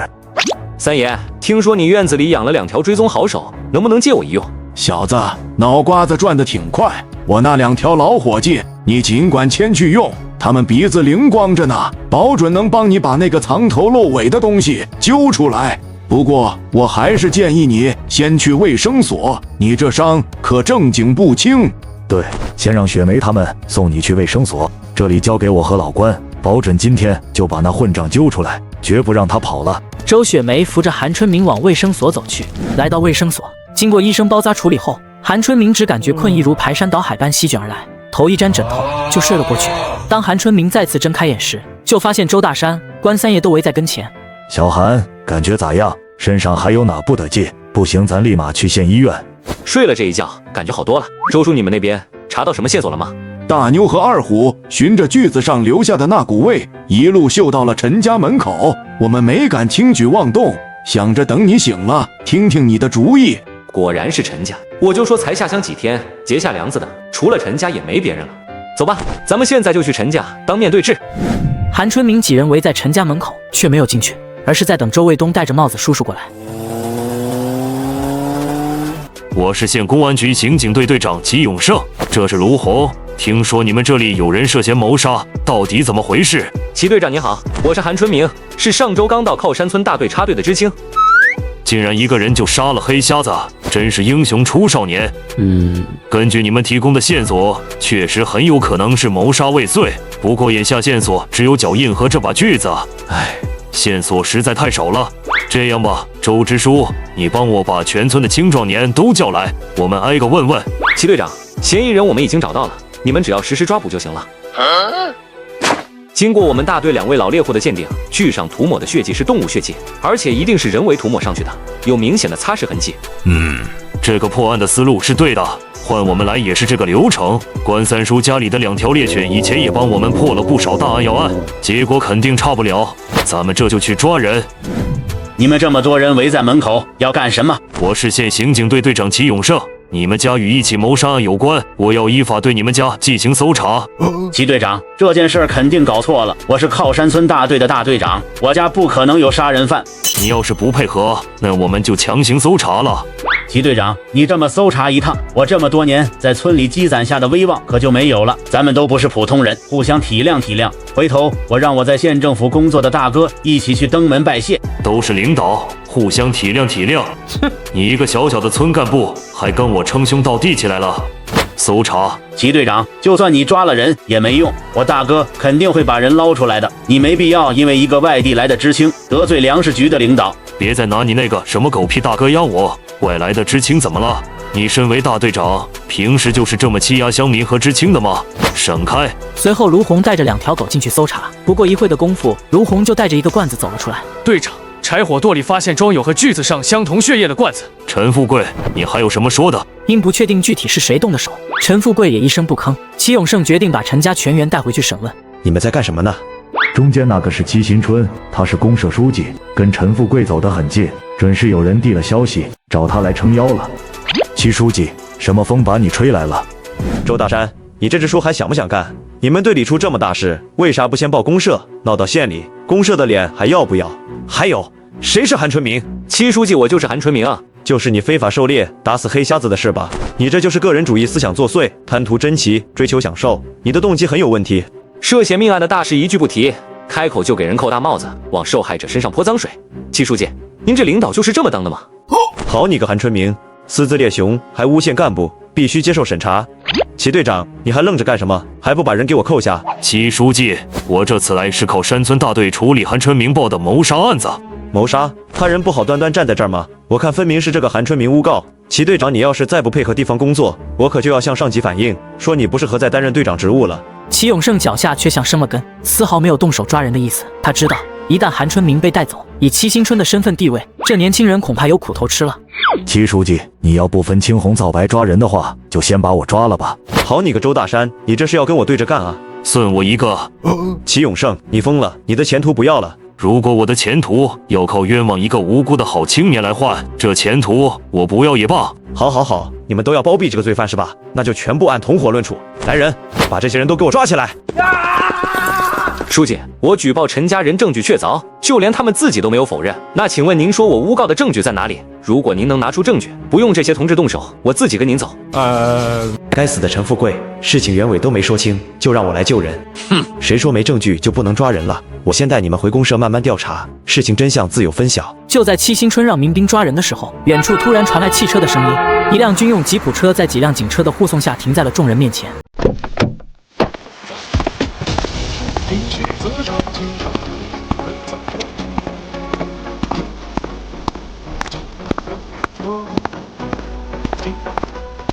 刘主任，您今天怎么有空过来？是不是找我有事？这二位是？我不是找你的，我们是来找一位叫韩春明的知青。韩知青就在我们大队，我是村支书周大山。周书记你好，我是县委办公室主任，姓刘。这位是省公安厅督导组组长冯振川同志，这位是县火车站站长李永清同志。两位领导，找韩春明有什么事？我是公社书记戚新春，有事找我就行。这应该是上工时间吧？怎么聚了这么多人？这个，村里有点小矛盾，都是误会。周书记，韩春明同志在哪？带我们去找他。哪能劳烦领导亲自去找？我这就叫他过来。像韩春明同志这样的英雄人物，理当我们去见他。现在他人在哪呢？被民兵围在中间的就是。韩知青，这位是省公安厅督导组组长冯振川同志，这位是县火车站站长李永清同志。他们是专程来领你颁发奖励的。什么奖励？主任是不是弄错了？韩春明才来公社没几天，怎么可能得什么奖励？你们公社难道还有第二个从城里来的韩春明知青吗？确实没有。这两位来头不小，你小心应付。韩知青今后怕是要一飞冲天，千万别得罪他。那伙人贩子像泥鳅一样狡猾，我们追查了很久，始终没能抓获。多亏小同志你挺身而出，我们获悉你的事迹后，决定代表铁路部门给予你表彰。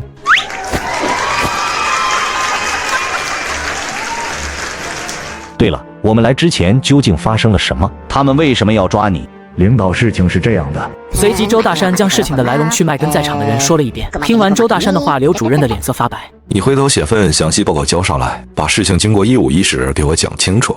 要是敢有隐瞒，我饶不了你。是，刘主任。齐队长，你做得很好，对待不公行为就要站出来。你先把嫌疑人带走吧，不能影响群众生活安全。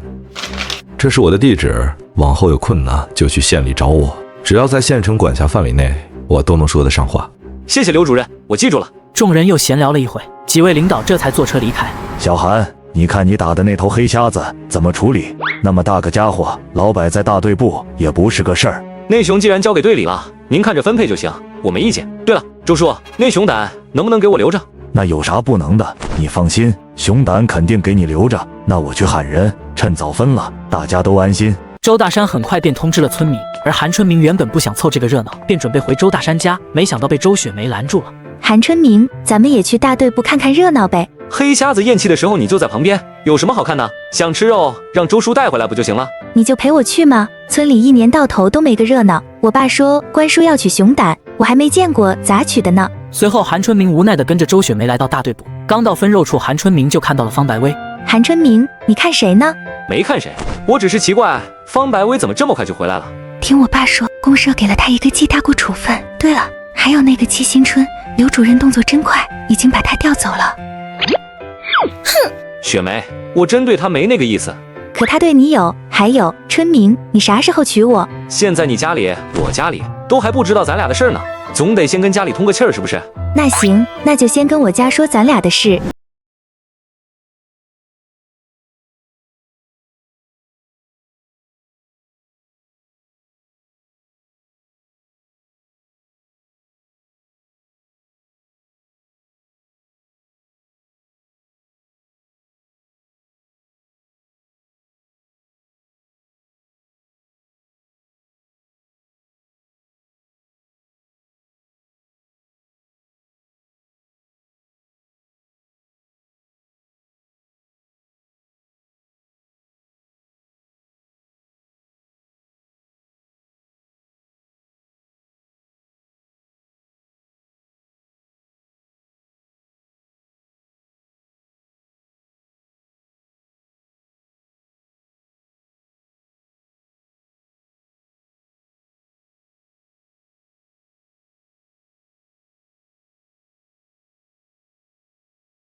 下放人员，如果我真的跟雪梅在一起了，估计会对您的仕途有影响。啥仕途不仕途的？我一个屁大点的小村支书，还扯得上这个？你老爷是你老爷，你是你。村里人若是嚼舌根子，就让他们嚼去，咱自家人把日子过好，比啥都强。春明啊，那些虚头巴脑的咱先不提，婶子就想问你一句实在话，你对我们家雪梅是不是真心的？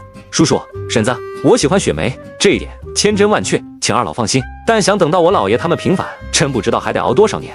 雪梅要是跟了我，恐怕这些年也只能跟着我吃苦了。傻孩子，那倒是我们周家该对不住你了。你要是跟雪梅在村里结了婚，就成了我们老周家招了上门女婿，按老理我们还得筹给你备啥彩礼，以后咋养活你呢？第二天，韩春明跟周雪梅下工回家，却见到陈富贵的小儿子陈占林正在欺负周二嫂王春梅。陈占林，你来干什么？我来干什么？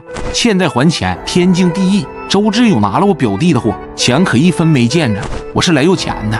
我二哥回来自然会还你钱，他老婆孩子爹妈都在这，难道还能长翅膀飞了不成？那可说不准，说不定他就是嫌家里有个药罐子拖来，早就塞牙齿跑没影了。你胡说，我家志勇不是这种人。不是这样人，那你现在让他把卖山货的钱分文不少的带回来呀？这哪是来要钱的，分明是故意上门来刺激周二嫂，给进了局子的陈家人报仇来了。滚出我家！再敢来欺负我二嫂，下次我就让我大哥招呼你。死泼妇，你等着，这事不算完。雪梅，二哥帮乡亲们卖东西，有抽成吗？那肯定没有，都是乡里乡亲的，我二哥就是帮忙带去卖，哪能收人家钱呢？那经常上门为难二嫂的是什么人？大家都住在一个村子里，不少都沾亲带故的，大多数人也没在我二嫂面前说什么，也就是来问问我二哥啥时候回来。只有刚才的陈占林经常过来让我二嫂还钱。那这样，这2天你私下里帮我去问问，村里谁家有多余的鸡蛋想卖的，你帮我收点鸡蛋。收鸡蛋干啥？咱家也不缺啊。乡亲们现在逼二嫂，无非是看不见回头钱，心里发慌。只要让他们拿到现钱，能把这个冬熬过去，自然也就不会再来为难二嫂了。这主意好是好，可鸡蛋金贵着呢，你哪来那么多钱收啊？你哪里来的这么多票？你拿着这些票去换鸡蛋，能换多少就换多少。谢谢你，那我去了。在周雪梅忙活着收鸡蛋山货的时候，周大山却叫来众知青开会。知青点目前用厚塑料布临时盖上了，算是能凑合住人了。愿意搬回去的就搬回去，还想继续留在老乡家里的也随你们自愿。我回去，我不想再住在老乡家里了，他们身上总有股味。我们也搬回去。韩知青，你搬不搬？知青点的环境肯定不如周家舒服，但占了周家的位置，搞得周大哥和嫂子只能分居，这也不是长久之计。要是能自己单独住就好了。支书，我能不能申请住在黑瞎子岭山脚下那个废弃的狩猎小屋？你说的是山脚下那个破旧的小屋？就是呢，那屋子离知青点不算远，屋里东西勉强能用。何况现在知青点男同志多，住着确实挤，我搬出去正好给大家腾点地方。那猎屋空着也是空着，倒也不违反规定。行，那你就住那吧。回头我让人给你送点木棒子过去，那地方冬天可比村里冷。凭什么韩春明能自己出去住？支书，那我也想搬出去单过。你想单过也行啊，前提是你得自己开火做饭，自己劈柴挑水，冬天自个儿上山搂柴火烧炕，你能行不？那还是算了，我觉得知青点就挺好，热闹挺好。谢谢支书，那我今天就收拾收拾，直接搬过去。你干啥非得搬走啊？反正你早晚都是要入赘到我们家的，这么搬来搬去多麻烦。我的小姑奶奶，我这不还没跟你结婚吗？总赖在你们家，像什么话？不是哥打击你，山脚下那猎屋荒了有些年头了，又小又破，跟住冰窟窿里有啥两样？上次我跟雪梅去看过，木头结构都还结实，怎么着也比知青点那大通铺宽敞自在，就是缺个单独做饭的地儿，有点不方便。这2天我吆喝几个人给你搭个厨房，你今天就搬的话，我让卫东下工了，去给你搭把手。用不着我大哥，他回来的天黑，我下午闲着也是闲着，我去帮春明收拾。周大山看着闺女那迫不及待的样子，气得直瞪眼。这丫头真是泼出去的水啊，这还没嫁过去呢，就成天围着人家屁股后头转了。周雪梅带着水桶和抹布，跟韩春明一起去了小屋。这小屋一共也就10来平米，一眼便能望到头。没过一会，李秀娟和王桂枝也赶了过来，在几人齐心协力下，这间原本破旧的小屋很快便焕然一新。婶子，我想在屋里种点菜，哪里能买到种子？在屋里种？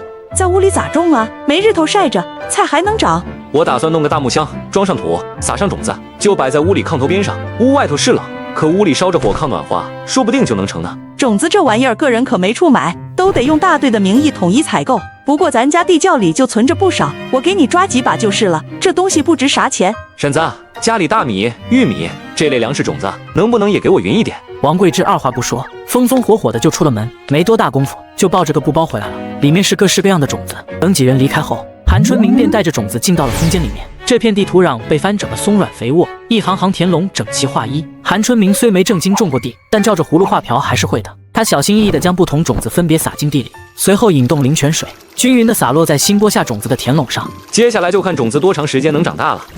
第2天，韩春明下工之后，他进入空间看了看菜地，让他没想到的是，只不过短短1天的时间，这些种子竟然都发了芽。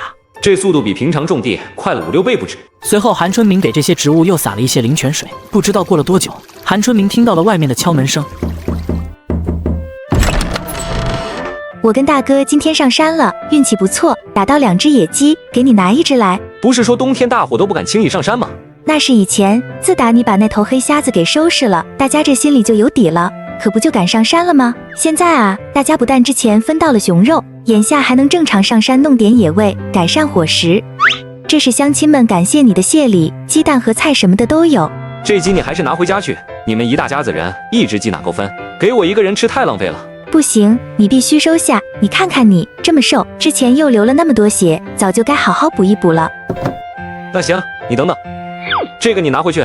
你咋还有这么多肉呢？来之前听周二哥说这边买东西不方便，就多准备了一些，想着能放住。你肉要是还多，可别都闷在屋里，容易坏，还是得拿到屋外头，用雪埋上冻着，啥时候吃啥时候取。我知道了，回头就收拾。不好，大意了，等会儿还是得去门外挖个雪堆，反正周大哥在周围装了篱笆，保证安全。存一点东西进去，以后再从空间拿东西就不怕人怀疑了。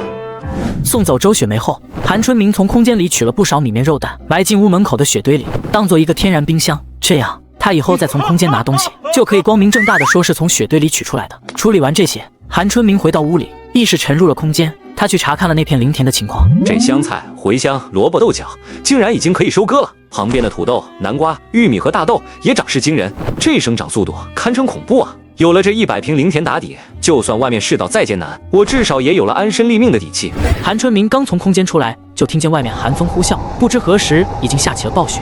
这雪下这么大，山里与村子之间的交通必然彻底断绝，不知道老爷有没有物资，我还是去看看他好。随即，韩春明冒着大雪，深一脚浅一脚地向着林场走去。幸好这些日子喝了不少灵泉，身体素质远超常人。若换作刚来时的那具身体，恐怕早已冻僵在半路。即便如此，平时仅需1个多小时的山路，他今天足足走了2个多钟头。春明，这鬼天气你怎么跑过来了？是不是出啥大事了？老爷，我没事，就是雪下的太大了，我不放心，过来看看你们。我们正想出去清理房顶的雪，可这门被雪抵死了，怎么也推不开。还好你给我们把门从外面给开了。我就是为这个来的，怕你们断粮，给你们送点物资。春明，这鸡蛋多金贵啊！你从哪弄的这么多？我用粮票跟村里人换的，你别担心。这不行，你一个人在外面也不容易，快拿回去自己补身体。舅妈，安安正是长身体的时候，就算是为了她，这鸡蛋您也必须留下。对了，安安呢？在那睡着了，这2天又有点着凉，没什么精神。上次给的药吃完了吗？药还有，可不知道咋回事。安安以前身体挺好的，自打来了这儿，一场病接一场病，身子就没利索过。这么小的孩子，正需要营养和温暖的时候，却常年待在寒冷缺衣少食的环境里，身体怎么可能好？对了，灵泉水能改善体质。趁着张家人在屋里收拾物资的功夫，韩春明把张家储水大缸里的水全换成了灵泉水。你们这边没啥事儿，我就放心了。我先回去了，万一被别人看见了不好。临走，赵力士舅舅张承宗出来相送。舅舅，上次给你的录音机有录到证据吗？你这法子实在是高，那个混蛋欺负女工的罪证录得清清楚楚。我寻思着，这2天就想办法把证据捅到厂长那去。舅舅，你先别急，你能保证那个厂长能铁面无私地处理他手下一个有背景、有前途的副手吗？对呀，若是他们串通一气，反咬一口告我诬告，那我们该怎么办？要想办法多联络几个受害者或者知情人，联合写几封举报信，绕过林场寄给林场的上级主管单位或者更高一级的纪检部门。那些被欺负的女工，她们大多不敢站出来指证，怕名声受损，也怕遭到报复。要不是这样，那畜生也不会如此猖狂。这就要靠舅舅你的口才和策略了。你要让他们明白，这是匿名联合举报，对他们个人的影响可以降到最低，让一个欺压过自己的人渣伏法。总有人会愿意为了公道和一口气站出来赌一把。好，我去试试。那这些证据怎么办？您把整理好的证据和举报信交给我，我来想办法通过安全的渠道寄出去。对了，还有一件事，安安的身体状况实在太差，我想把她接出去。亲戚朋友早就断了来往，接出去她能到哪去？舅舅，把安安交给我来照顾，怎么样？把安安交给你，这政策上、生活上哪能允许你带个孩子在身边？只要你同意，我还真有办法。不过不知道你和舅妈舍不舍得？怎么可能舍不得？要是有法子能让他逃离这个鬼地方，我们10000个同意。韩春明与张承宗商量好后，韩春明便返回了靠山屯。就这样又过了3天，连绵的大雪终于停了。韩春明第一时间直奔县城，第一件事就是找刘主任办理安安户口的事情。韩知青，你怎么来了？是不是遇到什么困难了？刘主任，我来县城办事，顺便来看看你。韩知青太客气了，不知道你来办什么事，我能不能帮到你？我今天来办的是私事，不敢麻烦刘主任您。你是咱们县里表彰的英雄，你有困难都可以来找我，只要不违反原则，不触犯纪律的事，我肯定帮你办。刘主任，我舅舅有个孩子叫安安，今年才7岁，跟着下放到了咱们林场，自打去了那儿，大病小病就没断过。我担心再在那地方待下去，这孩子怕是扛不住了。我想把安安的户口关系转到我名下，由我来带着他在靠山村生活。您看这事儿有操作的空间吗？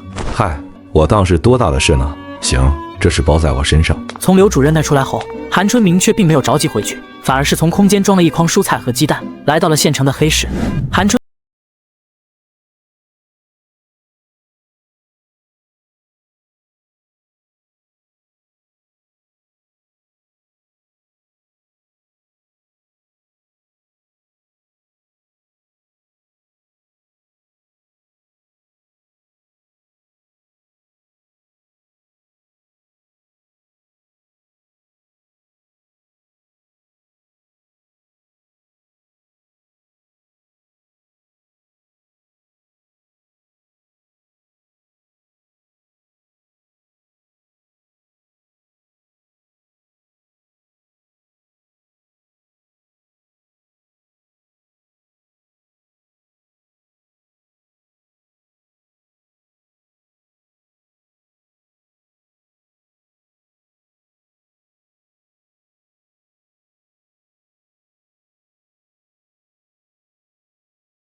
明跟周大山借了一个板车，推着东西准时到了县疗养院。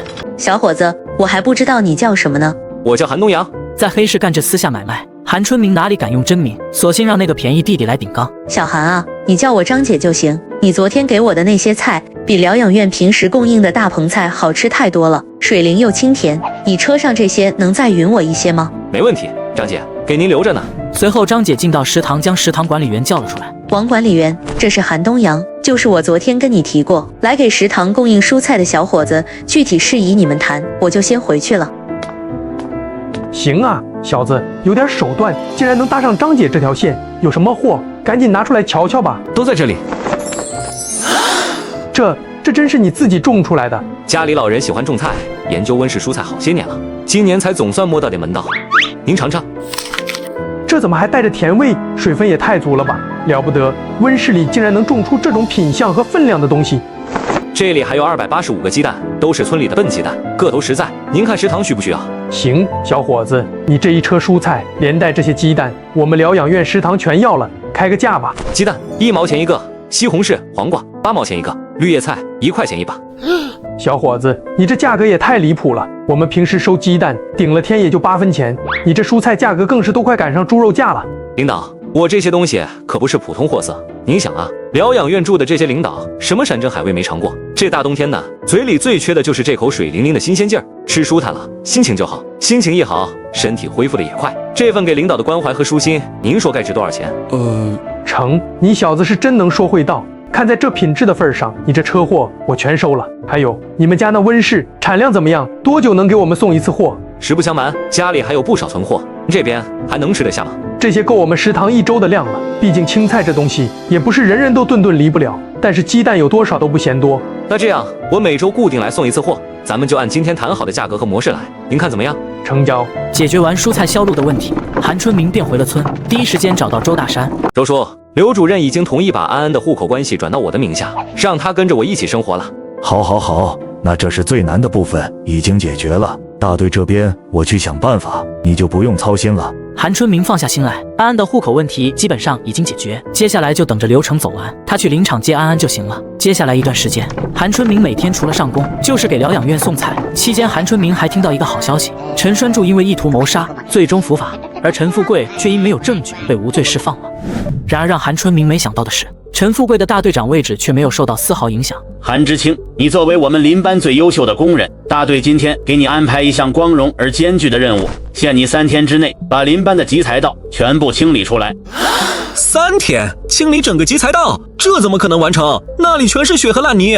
对啊，得一锹一锹的将坚硬的冰雪层凿开后，还得垫平路面，这不是纯纯的打击报复吗？韩知青，组织上非常相信你的能力，这段集财道关系到咱们全大队的生产任务，至关重要。另外再给你配2个人，务必把这条路给我打通。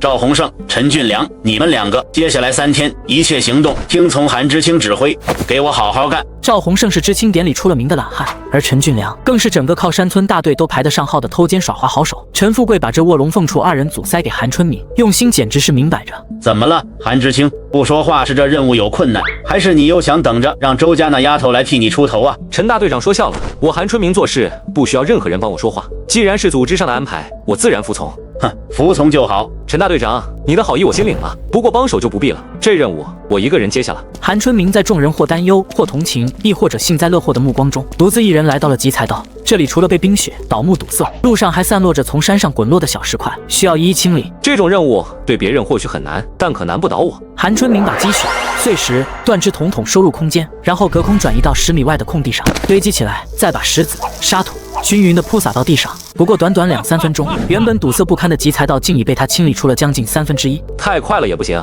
得装装样子，还是坐下来摸会儿鱼吧。工作做完了吗？你就敢在这里偷懒耍滑？你看看这路。怎么了，陈大队长？有什么指示？工作还没做完，你就在这里休息，你这是消极怠工。我记得大队长您亲口给的期限是3天，我现在休息，只要保证在3天内完成不就行了？这不算违反规定吧？3天整不完，我要你好看。这小子就一个人，赤手空拳，怎么可能在半天之内就完成1/3？这到底是怎么做到的？结果第2天下午，韩春明就直接找到了陈富贵，让他来集财道验收。陈富贵一到地方就被眼前的景象镇住了。陈大队长，验收怎么样？行啊，韩知青真是能耐不小。既然这伐木倒是你通的，那这功劳也得算你的。明天开始你就别伐木了，你去负责赶套子吧。赶套子的活一直是周卫东和一位老把式在负责。在陈富贵看来，让韩春明一个毫无经验的新手独自穿越领海运送木材，就是让他去送死。行，就这么定了。谢谢大队长安排。这反应完全不对啊！这小子怎么会是这副捡了钱的模样？木材运送的终点站是林场，从此可以名正言顺的去林场之间探望老爷和舅舅了。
春明还睡得迷迷糊糊，就被一阵急促的敲门声惊醒。韩知青，快起来，有你的信。韩家又想出什么幺蛾子了？信呢？信在我爹那儿，他让我赶紧来喊你，让你马上去大队部一趟，说除了信还有别的事。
看不下去了吗？他们把你当猴耍，你真能不生气？你跟我说这些干什么？想想你之前在大家面前出的丑，这口气你咽得下去吗？方白薇知道陈占林说的是周卫东让他在众目睽睽之下当众难堪的事情，跟你有啥关系？因为韩春明是咱们共同的仇人，他让我大哥栽了，也欺骗了你的感情，咱们联手想办法让他也出手，怎么样？自从韩春明可以通过投稿赚钱后，他便请假不去上工，专心在家写东西。韩知青，雪梅妹子让我给你捎个话，支书有点东西要捎去公社，让他帮忙整理，他让你去他家帮他。韩春明的小屋离周家不远，也就100来米距离，没想到刚走到半路，却意外碰见了方白薇。哎呦，我的脚！韩春明，我脚崴了，你看不见吗？你就这么走了？你想怎么样？我能怎么样？扶我回知青点。知青点离这里并不算远，只需穿过那座废弃的磨坊，再往前几10米就到了。随即韩春明扶着方白薇向着知青点走去，眼看快到那座废弃磨坊，方白薇突然哎呦一声痛呼。韩春明，我太疼了，我实在走不动了，你扶我到前面磨坊里歇会儿，就一会儿，行不行？哎，行吧。方白薇脸色一红，就要往韩春明身上靠，然而下一秒，脚踝没有红肿，也没有淤青，果然没崴脚。可惜演技还是差了火候。那么他处心积虑把我骗到这废弃磨坊，究竟想干什么？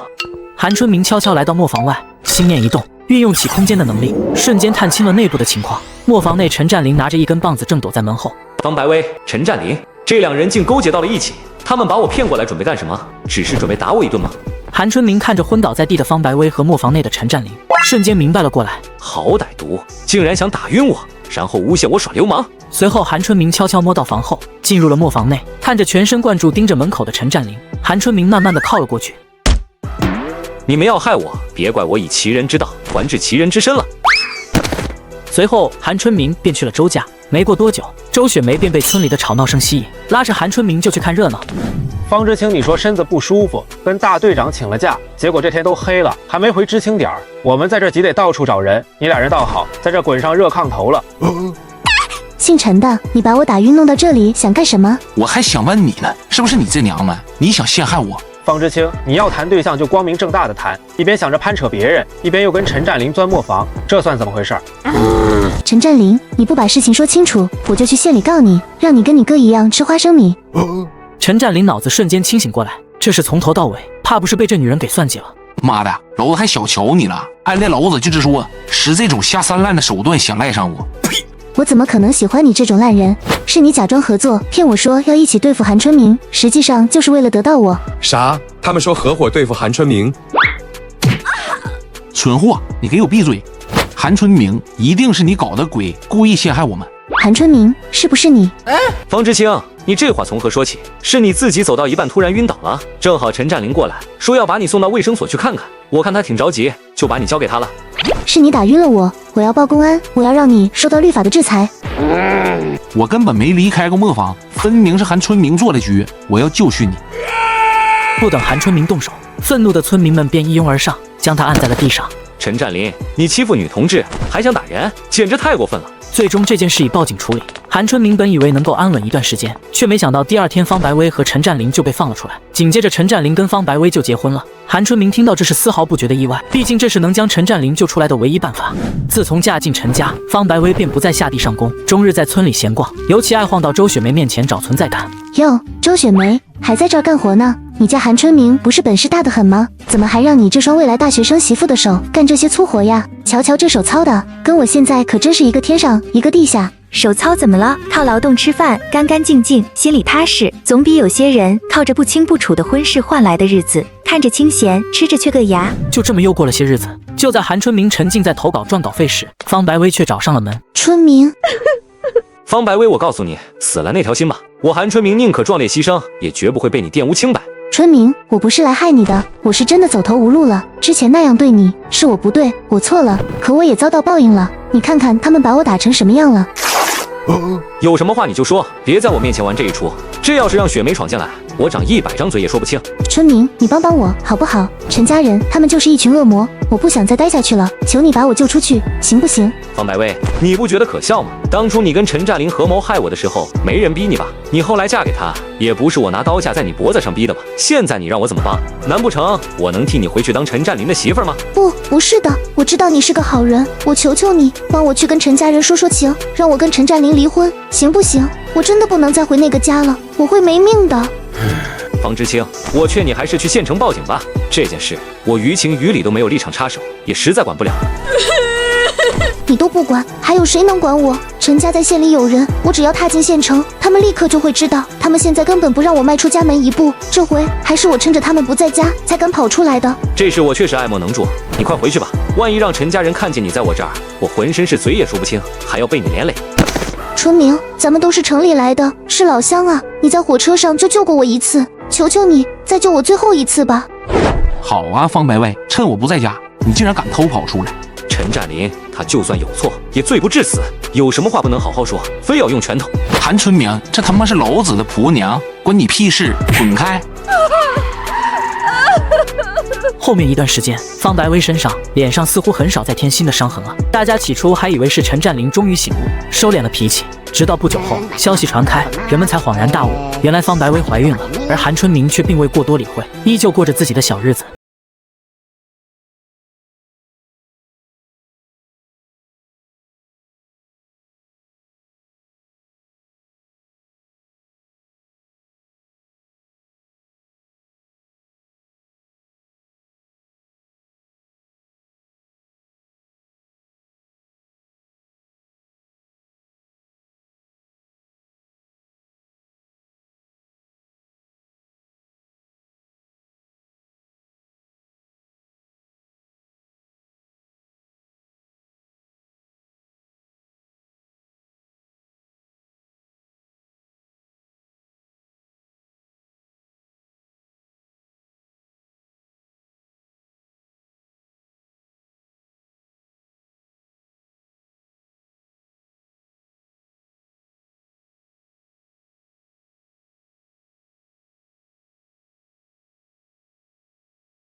书记，这是韩春明，我们大队的知青。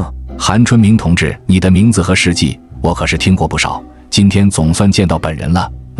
确实是个精神的好后生。不知道你们今天来找我是有什么事？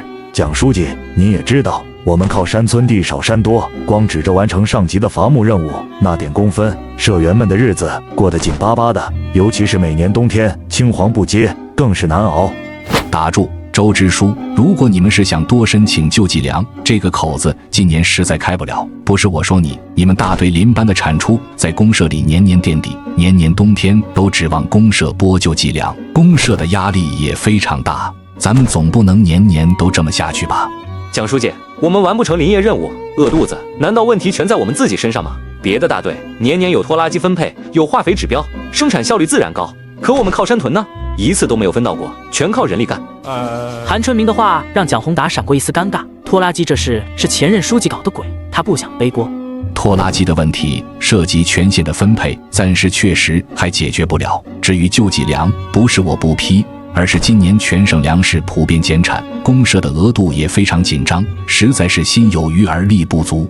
蒋书记，您的难处我们理解。我们大队的社员也不想一直靠着公社救济过日子，所以我们想靠我们自己的双手闯出一条活路来。这既是为了改善我们自己的生活，也是为了给你们、给公社减轻一点负担。是啊，书记，所以我们私下里琢磨了个办法，今天壮着胆子来跟您汇报一下，恳请您给把关，看看这条路到底能不能行。蒋书记，您看，这些就是我们村后山产的东西，我们想着这些东西烂在山里也是浪费，如果能把它变成有用的物资，一方面能给社员们换点油盐酱醋贴补家用，另一方面也算是给城里的工人同志和兄弟单位丰富一下餐桌。你早说这事啊，吓我一跳。这东西在咱们这不算稀罕，但是这个事情很敏感啊。蒋书记，我们是这么想的，由大队成立一个农副业生产服务组，利用冬闲时间统一组织社员上山集体采集，这既解决了大伙猫冬没事干的问题，也是响应靠山吃山的号召，发扬自力更生的革命精神，绝不是为了个人谋利。你们的想法是好的，动机也纯正，但你们准备销给谁？怎么确保在这个过程中不出现纰漏？书记，这一点请您放心，我们计划通过县火车站的关系，直接与南方一些城市的国营饭店、高级招待所和供销社对接，全部走公对公的物资调拨手续。而且所有的款项往来，我们要求直接通过公社信用社走账，每一笔都有据可查，随时接受公社和上级部门的检查监督。书记，我们靠山屯愿意当这个试点，成了是您领导有方，政策英明，万一出了问题，我周大山第一个站出来承担责任，绝不给领导添麻烦。好吧，我原则上同意你们先搞个试点，但是你们给我牢牢记住3条：第一，所有账目必须清清楚楚，经得起任何检查；第二，绝不允许耽误正常的临班生产任务；第三，一旦在政治上出了任何纰漏，我唯你是问。谢谢书记，太感谢您了，我们一定严格按照您的指示办，绝对不给您和公社脸上抹黑。方案得到肯定，周大山雷厉风行，立刻召集全体社员开了大会，把搞副业的想法和公社的批复原本说了一遍。咱们靠山屯要组建一个农副业生产服务组，专门负责组织大伙上山采集、验收山货，还有对外销售。这个组长暂时由韩春明知青担任。感谢支书和乡亲们的信任，我一定尽力。不过支书，给我配个副手吧，我一个人也忙不过来。行，你想要谁当这个副手？我看周雪梅同志就很合适。人群里顿时爆发出一阵心照不宣的哄笑，谁不知道韩春明正跟支书家闺女处对象？这小子假公济私搞得明目张胆。行，周雪梅，从明天起你就是服务组的副组长，配合韩春明的工作。但是你们2个给我听好了，务必要好好干，全村老小明年能不能多吃上几顿饱饭，可就看你们这个服务组了，听见没有？明白。第二天，韩春明和周雪梅就在大队部门口支了张桌子，挂上山货收购点的牌子。村民们提着大包小包，把门口围了个水泄不通。一上午下来，虽说合格的货品收了不少，但被拒收的也不少。韩志清，你这就偏心了吧？都是木耳，凭啥收他们的不收我的？就是，谁不知道周雪梅是你对象？你们可别光收跟他们家关系好的，看人下菜碟啊！各位乡亲父老，咱们搞这个服务组是为了让大家都能过上好日子。咱们想赚钱，供给人家的就必须是好货。这质量你们自己看看，你们想让南方那些大单位、大领导就吃这种品质的东西吗？那咱们靠山屯的名声还要不要了？谁还会再收我们的东西？让我再发现谁以次充好、滥竽充数砸咱们村的招牌，以后他家的山货我一概不收。咱们服务组收购山货遵循按劳分配，公开透明。等山货卖掉后，会严格按照你们交上来的山货数量和质量折算成工分，全部分配到各家各户。那我们怎么保证我们交的数量跟你收的对得上呢？往后每半个月，我们都会在大队部的墙上张榜公布所有村民交售山货的明细和累计工分，谁家交了多少，什么等级，得了多少工分，白纸黑字写得明明白白。你们随时可以来看，来核对，保证公平，谁也做不了假。我有问题，这不公平，你们这是在剥削我们穷人。多劳多得，这才是最大的公平。咱们搞集体是为了带着肯干的人过上好日子，不是为了养懒汉。别人农闲时上山捡蘑菇、采木耳，你呢？天天躺在炕上等天黑，现在倒有脸跳出来说不公平。经此一遭，服务组的工作总算得以顺利展开。韩春明手把手带着周雪梅熟悉所有流程，待她能独当一面后，他便动身前往县城。隔天一早，韩春明便来到县城火车站去找李站长。韩春明同志，什么风把你吹来了？怎么想通了？终于决定到我们城警队伍里来大展拳脚了？李站长，您说笑了，这不眼看要过年了吗？我来看看您，顺便带点我们村里的山货，一点木耳、蘑菇，给您和家里人尝个鲜。那我就不客气了。韩知青最近在村里怎么样？我个人挺好，就是看着村里乡亲们日子过得紧巴，心里不是滋味。你们靠山屯的情况，我多少知道一些，确实比较严峻。站长，不瞒您说，我们村现在正响应上级号召，我摸索着搞集体副业，现在就差运输这一块了。我今天来是想通过咱们的铁路系统，把它正大光明的运到需要的地方去。好你个韩知青，我说你怎么突然这么客气来看我？原来是在这儿等着给我出考题呢。你这是说起来简单，操作起来也许会有一定的风险。站长您放心，所有环节我们都保证合法合规，铁路运费也按规定足额支付，绝不让集体吃亏，更不会让您为难。只需要您帮我们协调一个相对稳定的车皮位置，确保我们这点心血能顺顺当当的发出去，这就是您对我们靠山屯全体社员最大的支持了。接收单位联系好了吗？别我这头安排了车皮，你们那头还没找到买家。站长，我准备了几份精选的样品，打算先以个人包裹的形式寄给我初步选定的几家目标单位的负责人尝尝，只要他们认可我们的品质，意向自然就好谈了。你小子心思真是缜密，步步为营啊！行，这个忙我帮了，回头你把样品拿来，我肯定给你妥妥帖帖的送到地方。这2天一直在忙山货的事情，耽误了疗养院的送货时间。当韩春明带着货来到疗养院，刚进院门，食堂负责人就火急火燎的小跑过来。韩同志，韩老弟，你可算来了！你这次晚了1天，可把我急坏了。还好你来了，实在对不住，有点事儿耽搁了。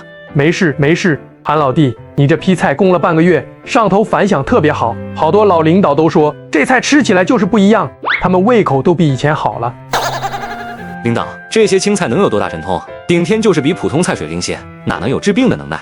韩兄弟别多心，我说这些是真心夸你们种的东西好。不瞒你说，原本打算等雪化了，供销渠道恢复，就不麻烦你了。这刚搭上的线，难道要黄了？可你这菜的效果，大家有目共睹。我们班子开了个会，想着不止冬天，往后春夏秋冬，能不能都从你这儿进货？我去，你说话别大喘气啊！领导，不是我不愿意，实在是种植的门道太难，产量一直上不去。收了您的钱，我必须保证品质，次等的货色我都没脸往这儿送。可要是需求量大，这难度可就翻着跟头往上涨了。价钱好说，在原先的价上，我们再加3成，不5成，成交。零权取之不尽，除了买种子的零碎开销，几乎是空手套白狼，纯赚。就在刚刚，好不容易过了几天逍遥日子的韩春明，却在睡梦中被一阵敲门声惊醒。谁？是我，秋叶，能开门吗？秋叶是在韩春明之前来的女知青，这段时间里2人也只是点头之交。发生什么事了？有我在这儿，你现在很安全。今天方白薇突然来找我说她一个人在家害怕，想让我去陪她一晚，我心一软就答应了。谁想到半夜我突然惊醒，发现陈占林和他爹闯了进来，想要对我意图不轨。后来他们父子争执起来，我趁他们不注意跑了出来。这陈家人简直禽兽不如，看这架势，他们绝不是头一回，必须要告发他们。可我若去告发，往后在村里还怎么抬头做人？所有人都会指指点点，我会变成第2个方白薇。今晚的事，除了陈家人，只有你我知道。等他们伏法后，我们对外就说你是和周雪梅一起去陪方白薇的。陈家人刚要动手，我就赶到把你救了出来。没人会知道细节，你的名声不会受损。能行吗？他们会信吗？事情真相如何，全凭我们怎么说。等天一亮，我们就去公安局。陈家父子不会再有机会开口了。至于方白薇，我有办法让她闭嘴。我现在就去叫雪梅来陪你。你别走，我跑出来的时候，陈家父子在追我。你一走，他们就会把我抓走的。按秋叶所说，那陈家人早就该到了，怎么到现在外面还没动静？难不成是顾忌我吗？跟紧我。韩春明，又是你！爸，这次正好趁着周围没人，咱们悄无声息的把他做了，报了我大哥的仇。绝对不能让这件事暴露。韩春明，给你2不要脸，3番2次坏，老子好事。今天就叫你知道，在这地方谁输了算。陈占林，你们陈家真把这10里8乡当成自家封地了，欺压乡里，祸害百姓，现在连女知青都敢动手，真以为这天下没有王法了？王法在这山沟沟里，天高皇帝远，我爹就是王法。今天我要是不出了这口恶气，我就不姓陈。怪不得陈家人刚刚没直接追过来，原来是去找人帮忙了。春明，对不起，是我连累你了。如果有下辈子，我做牛做马再报答你吧。别哭了，照顾好自己。闭嘴！这么大动静，是想把全村人都招来吗？爹，别管他了，一准是这怂货正好闹肚子。都愣着干什么？给我上！废了这小子！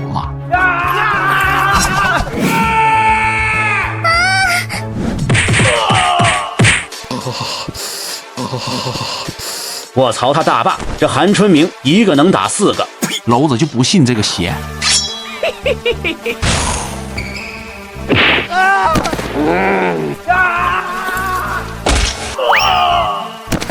随着陈家等人倒地，韩春明拉着秋叶快步赶到周大山家。出什么事了？怎么弄成这个样子？路上遇到陈家人了。随后，秋叶便在周家众人面前声泪俱下地讲述了他如何被方白薇骗去陈家，又如何拼死逃脱的经过。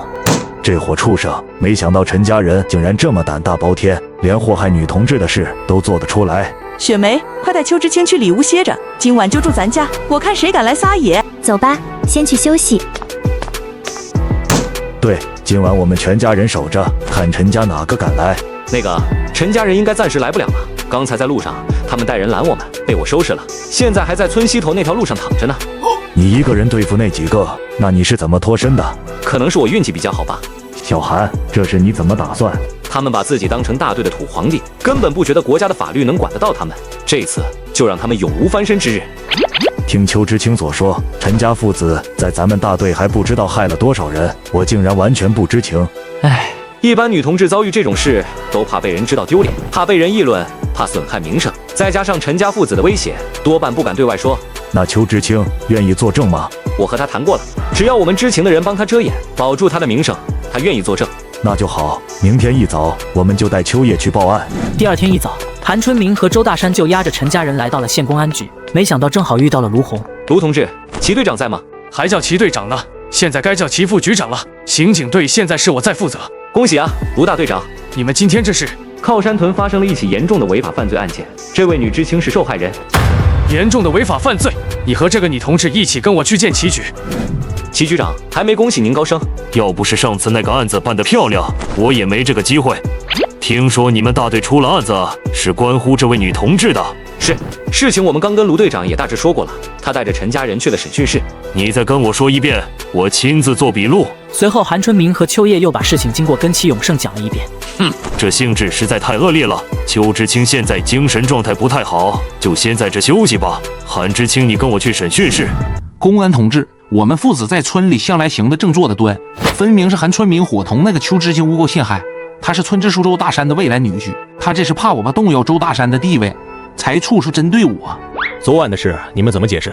我喝酒上了头，黑灯瞎火的，我哪知道炕上躺的是邱知青，还当是我媳妇呢。他反抗，我还以为是两口子闹别扭。那邱知青脸上身上都是伤，这你怎么说？我平时教训自家媳妇也是常有的事，昨晚他反抗的厉害，我还当是那婆娘，觉脾气又犯了。齐局，卢队，陈家人咬死不认，态度很顽固，您看是不是让受害同志来当面对质？这陈家父子颠倒黑白的本事真是炉火纯青。邱知青现在创伤后的应激反应很严重，没法正常作证，眼下证据链不完整，没办法给陈家父子定罪。要么等邱知青情绪稳定后再安排对质，要么找到新证据才行。齐局，我要举报陈富贵贪污受贿、中饱私囊。你有证据吗？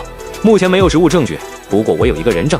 原来昨晚韩春明趁着陈家没人，找到了方白薇，晓之以理，动之以情，终于让他同意出面作证。有人证之下就10拿9稳了。韩知青，你真是我的福星啊！你把人证请来吧。陈富贵两人原以为只要咬死不认，秋叶就没有证据证明他们做了什么，万万没想到，等来的证人不是秋叶，竟是方白薇。方白薇，你竟然敢背叛老子！就算老子进去了，你也休想逃出我们陈家的手掌心，老子做鬼也不会放过你。陈占林，这里不是你撒野的地方。与陈占林的暴怒不同，陈富贵在看到方白薇后就知道他们完了。公安同志，我要举报陈富贵、陈占林父子长期贪污公款，并存在严重侵害妇女权益的违法行为。就在方白薇作证的同时，另一队公安已冲进陈家，从地窖里搜出3000多元现金和满满一匣子粮票、肉票。他贪污受贿的罪名让陈家的罪行再添实锤。这一夜，在靠山屯横行10余年的陈家就这样轰然倒塌。解决完陈富贵的事，韩春明又特意绕道去了趟百货商场，买了许多东西。这一次他再无顾忌，准备正式向周雪梅提亲。说，婶子，我韩春明。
一点都不好看，等开春吧。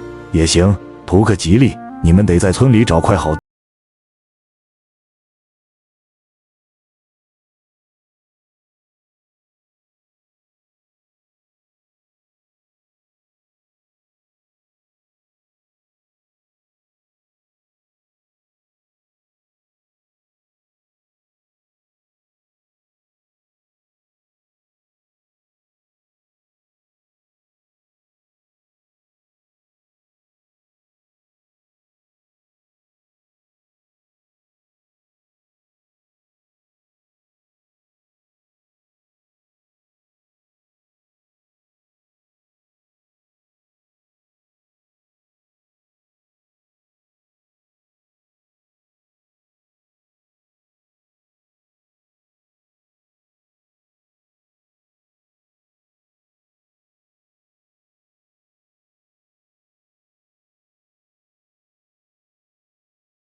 做的最对的一件事。